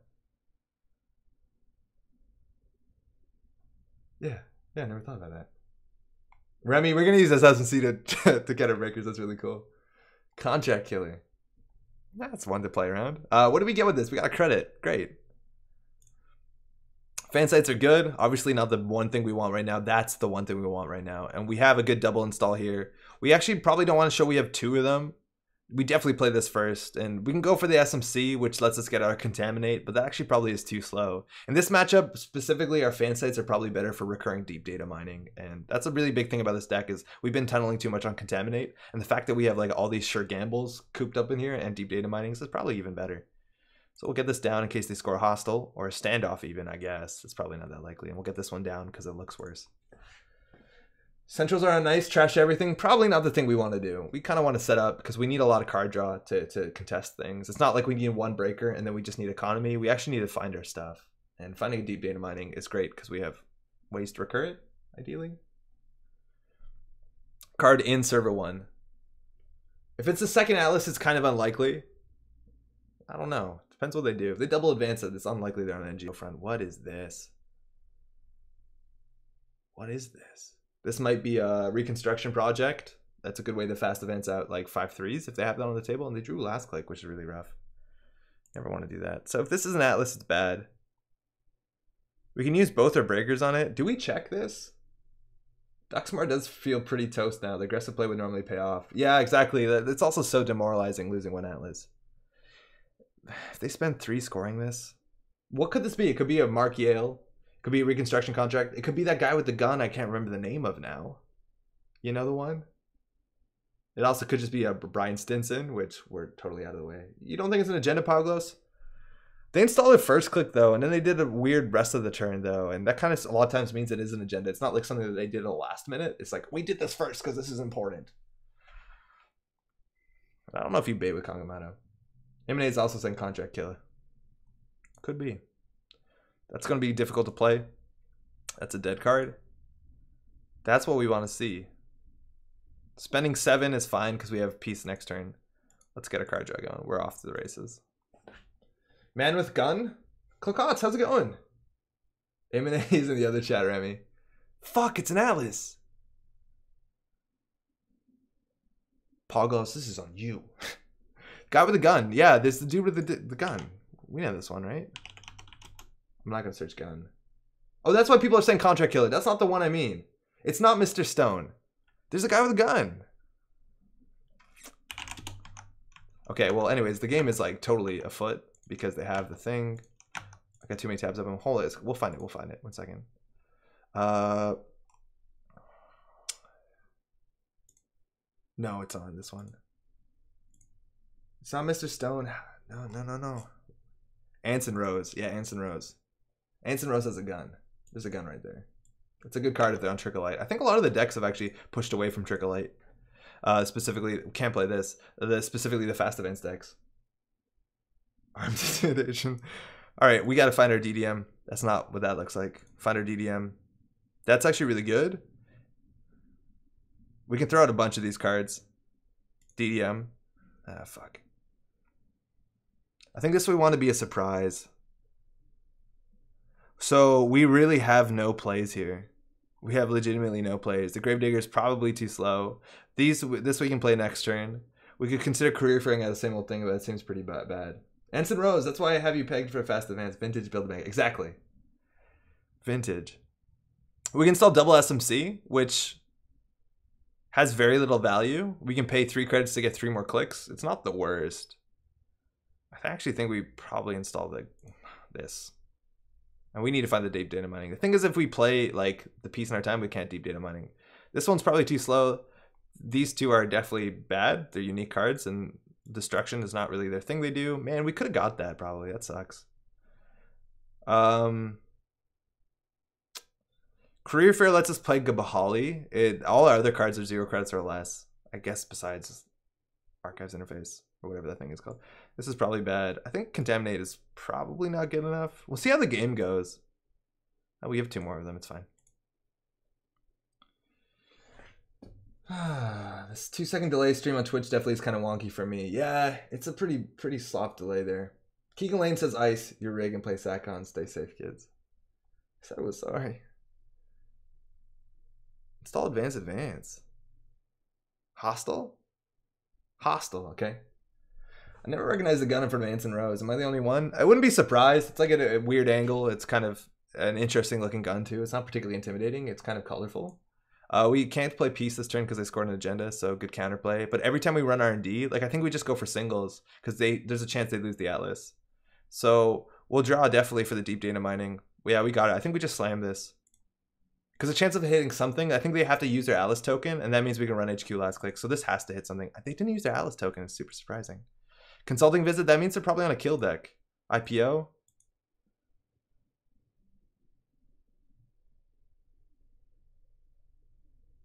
That's really good for us. Wow. That's really good for us. Ice wall. Consulting visit. Oh, fuck.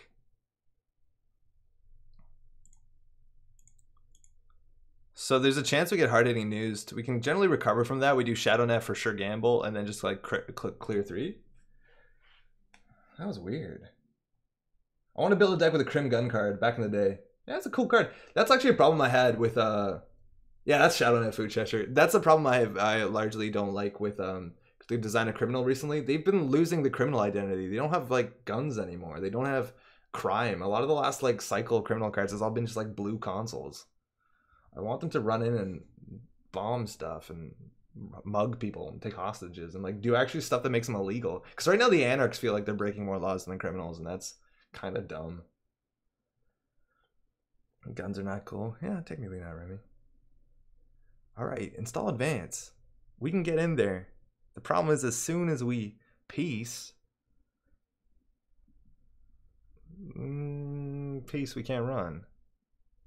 What is this? Yeah, all criminals are now just blue BB blobs. I think that's totally right, M&A. Cody, do you have the Hades Shard? Could be your last influence. We do. We do have that card. Well, they had the nuts. They literally had the nuts. So the last hostile.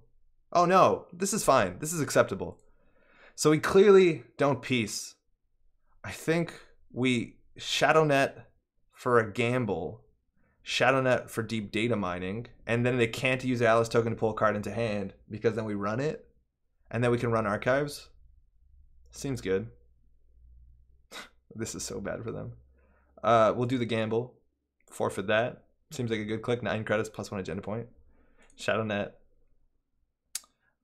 Deep data mining. Don't we have to? Yeah, forfeit agenda. This is really good.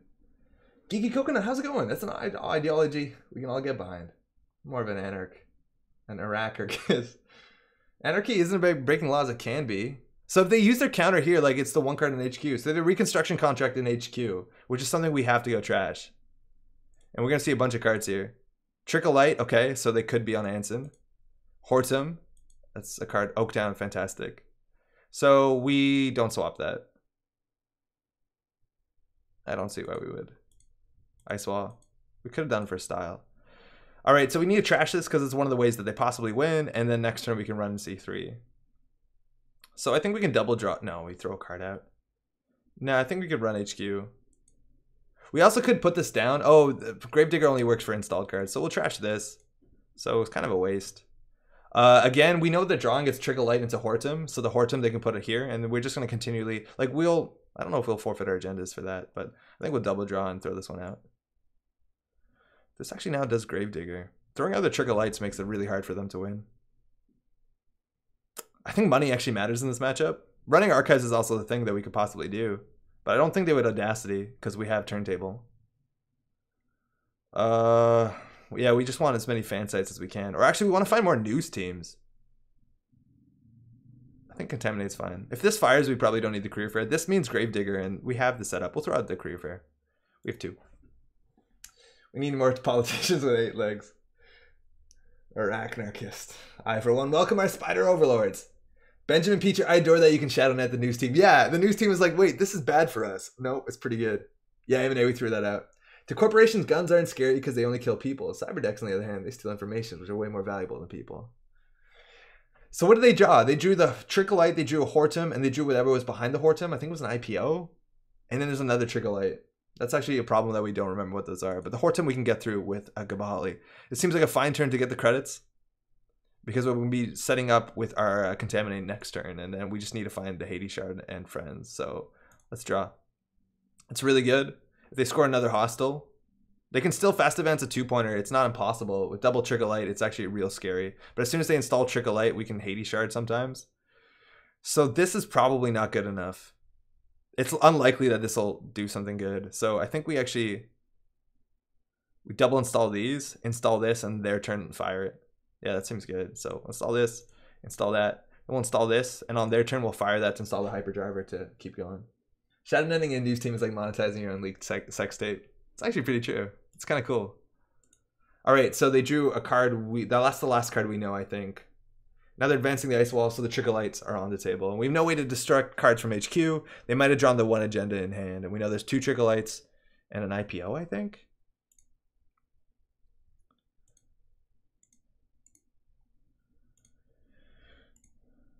Okay, so what could we possibly do here? Oh, that's actually really good. So we got to make like a pretty good decision, like just a fundamental decision whether our goal here is to win or to stop them from winning. Because if our goal is to stop them from winning, we would actually consider like contaminate and then actually forfeiting agenda to contaminate again. I think we'd contaminate, run our archives. If we hit a 1-pointer, they're so far behind. We got so many clicks. So we could contaminate, mill, and we still have 3 clicks left. So we could play this, run archives. They're probably not on current. That's a good theme. Yeah, we're definitely going to play the current. We should mill the poop out of them. I just think we have to go faster. Like, we can't sit back and do, like, the classic mill. There's already 6 cards in here. They threw out 4 of them, so it doesn't look that good. Actually, they threw out all these cards. But I think we do contaminate, mill. Yeah, let's start there. Let's go. So what are our options here? We could freedom, run archives. Seems okay. That gives us 1 extra click where we could run HQ. No, same old DDM.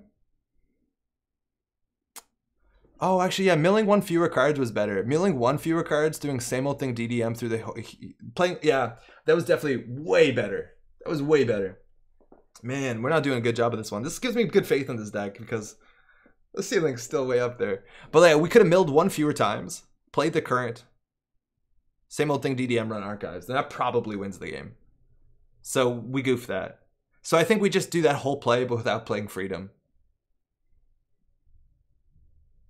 Seems fine. Yeah, we'll see if that costs us the game.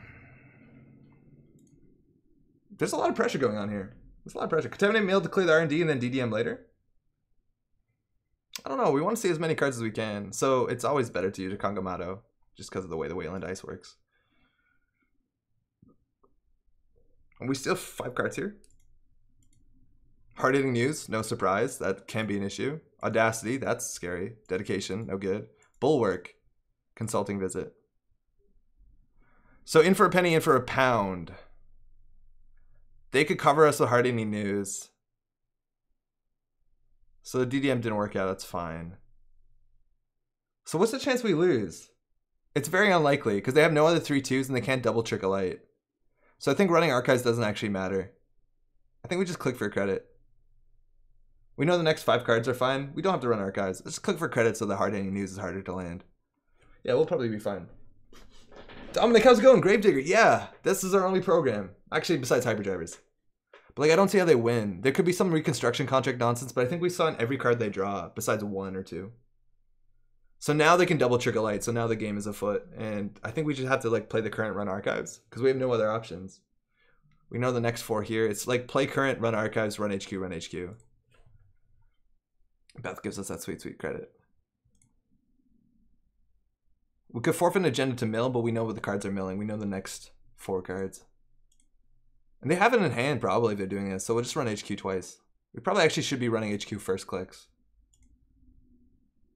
Oh, that's really good too. That's game. Good game. Yeah, we had it. All right. All right. Yeah, they probably had an end. Because we know they had double trick in there. We know one of the cards they drew. So they probably had a 4/2 in hand. Otherwise, they might be just setting it up. And we can choose the order we access in, but even if we couldn't, we would just forfeit the news team for sure gamble. So that's pretty great. One negative aspect of this deck is that the pilot doesn't run archives until they have to, even when they could have won the game 10 turns ago. I called myself out on that. That's totally a thing we're doing. No, double trick, no uptown. I wasn't sure on the agenda. Yeah, we could technically break Sapper, but Sapper would fire and we'd have to break it. This is really cool. It's not faulting you for it, just observing. No, that's totally worth it. Like, I don't take criticism when people say I play poorly. I actually get better when that happens. So don't worry about it. It's the wise play a lot of times. You can just run early, but like we wanted to maximize, like it's a push your luck game because we knew they weren't drawing anything that shuffles archives, so we don't have to run. Your deck is bonkers, Andre. It's pretty good. It's pretty good. We lost 1 game. We lost 1 game tonight. Take 2 tags. Yeah, I guess we could just take 2 tags too. That's fine. Should have taken the news team first, then went by shadow netting it. It would be so fun.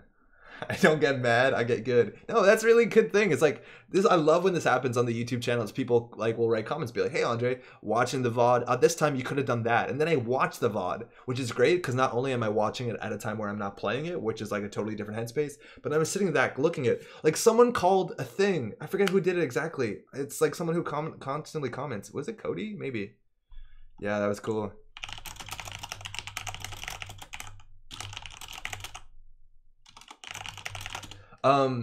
But like someone called out a game that we played a long time ago, which we were trying to punitive kill someone who is playing they were playing Geist, and they had an On the Lam installed, and they ran a remote server, and it was an Obokata, and on top of it was an unresed Ben Musashi, and I resed Ben Musashi instinctively so they couldn't steal the agenda. But like after the person wrote the comment saying like if you didn't res Ben Musashi, they probably would have stole the Obokata, and then we could kill them to this like ridiculous double punitive play that we were just credit perfect at. And like I love when people call that out because not only do I look back, but I'm going to remember because we had an interaction about it. Can you tell me how to deck without breakers? It's pretty good. We played, if you haven't seen on this channel, we were also playing a while ago. We were playing a different breakerless Haley, which is kind of the inspiration for this one. Which is, it was running Liberated Cella. That one ended up winning a game night kit, undefeated, went pretty well. But this is like a similar idea, which is why I get excited whenever you see it. Like, look, nothing here. No programs even. And this one has no breakers, and I still think they're both actually pretty good. They do have some weaknesses. The other one's actually technically better at dealing with ice on the basis that... I remember that game, but I don't remember who said it either. Yeah, I thought it was you, Cody. Fuck. Excuse me to whoever said that. But this one actually is a bit better at dealing with ice, considering it has DDoS. So we can, a lot of times, get through that, like, 6 credit endless ULA we're seeing all today. Last game of the day, we are going to be playing... Well, hey, there it is. What is that? There it is, Ben. Last game of the day, we're going to get in that weird NBN deck. 11:50, actually. Fuck, that might be too late. I'm afraid I can't do that, actually. I got to wake up pretty early tomorrow. I got a thing in the morning. I didn't realize it was so late. So we'll get to that at some point. I have that on a document. It's a really cool NBN deck. I wanted to see it from the other side of the table, too. So sorry, Jitaki. Yeah, it's 11:50. Like, by the time, it's not going to be a quick deck, right? So we'd be done at like 12:30. It's not good. I was looking to see the deck list you're playing. Oh, totally. Here it is. Firefox, huh? Here it is. It's pretty good. It's not published. I probably should publish these things. I haven't been publishing decks lately. I'll just probably publish it. Yeah, whatever. It's basically in the public. I gotta change the name, though.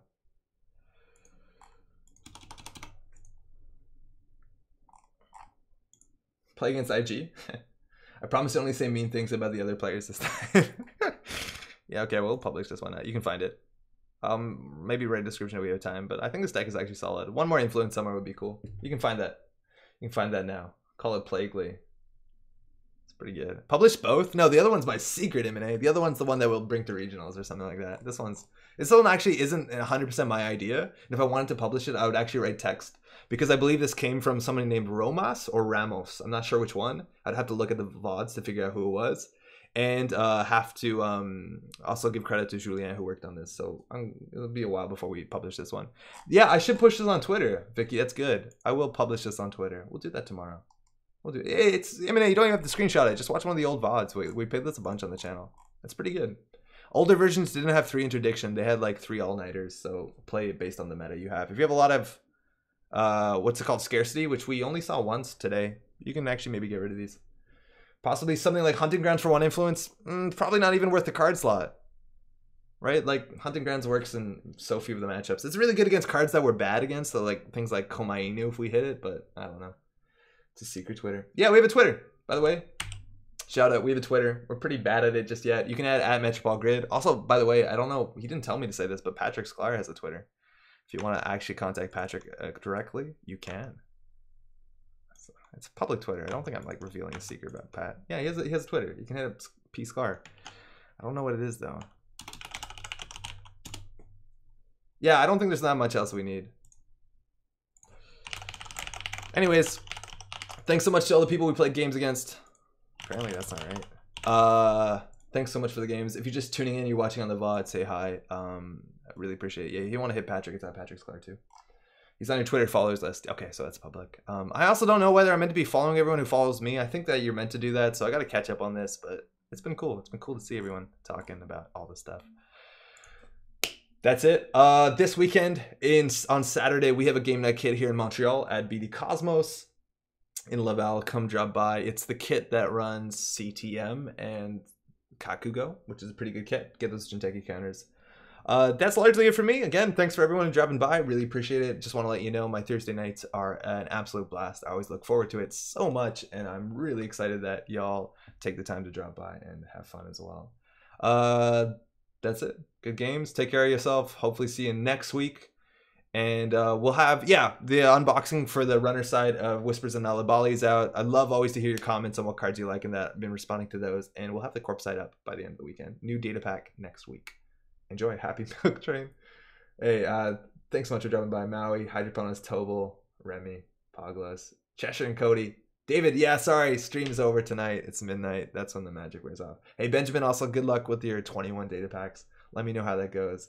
All right, Tataki also, have a good night. Thanks for that play, by the way, Tataki. That was fucking brilliant. Ciao. Have a good night.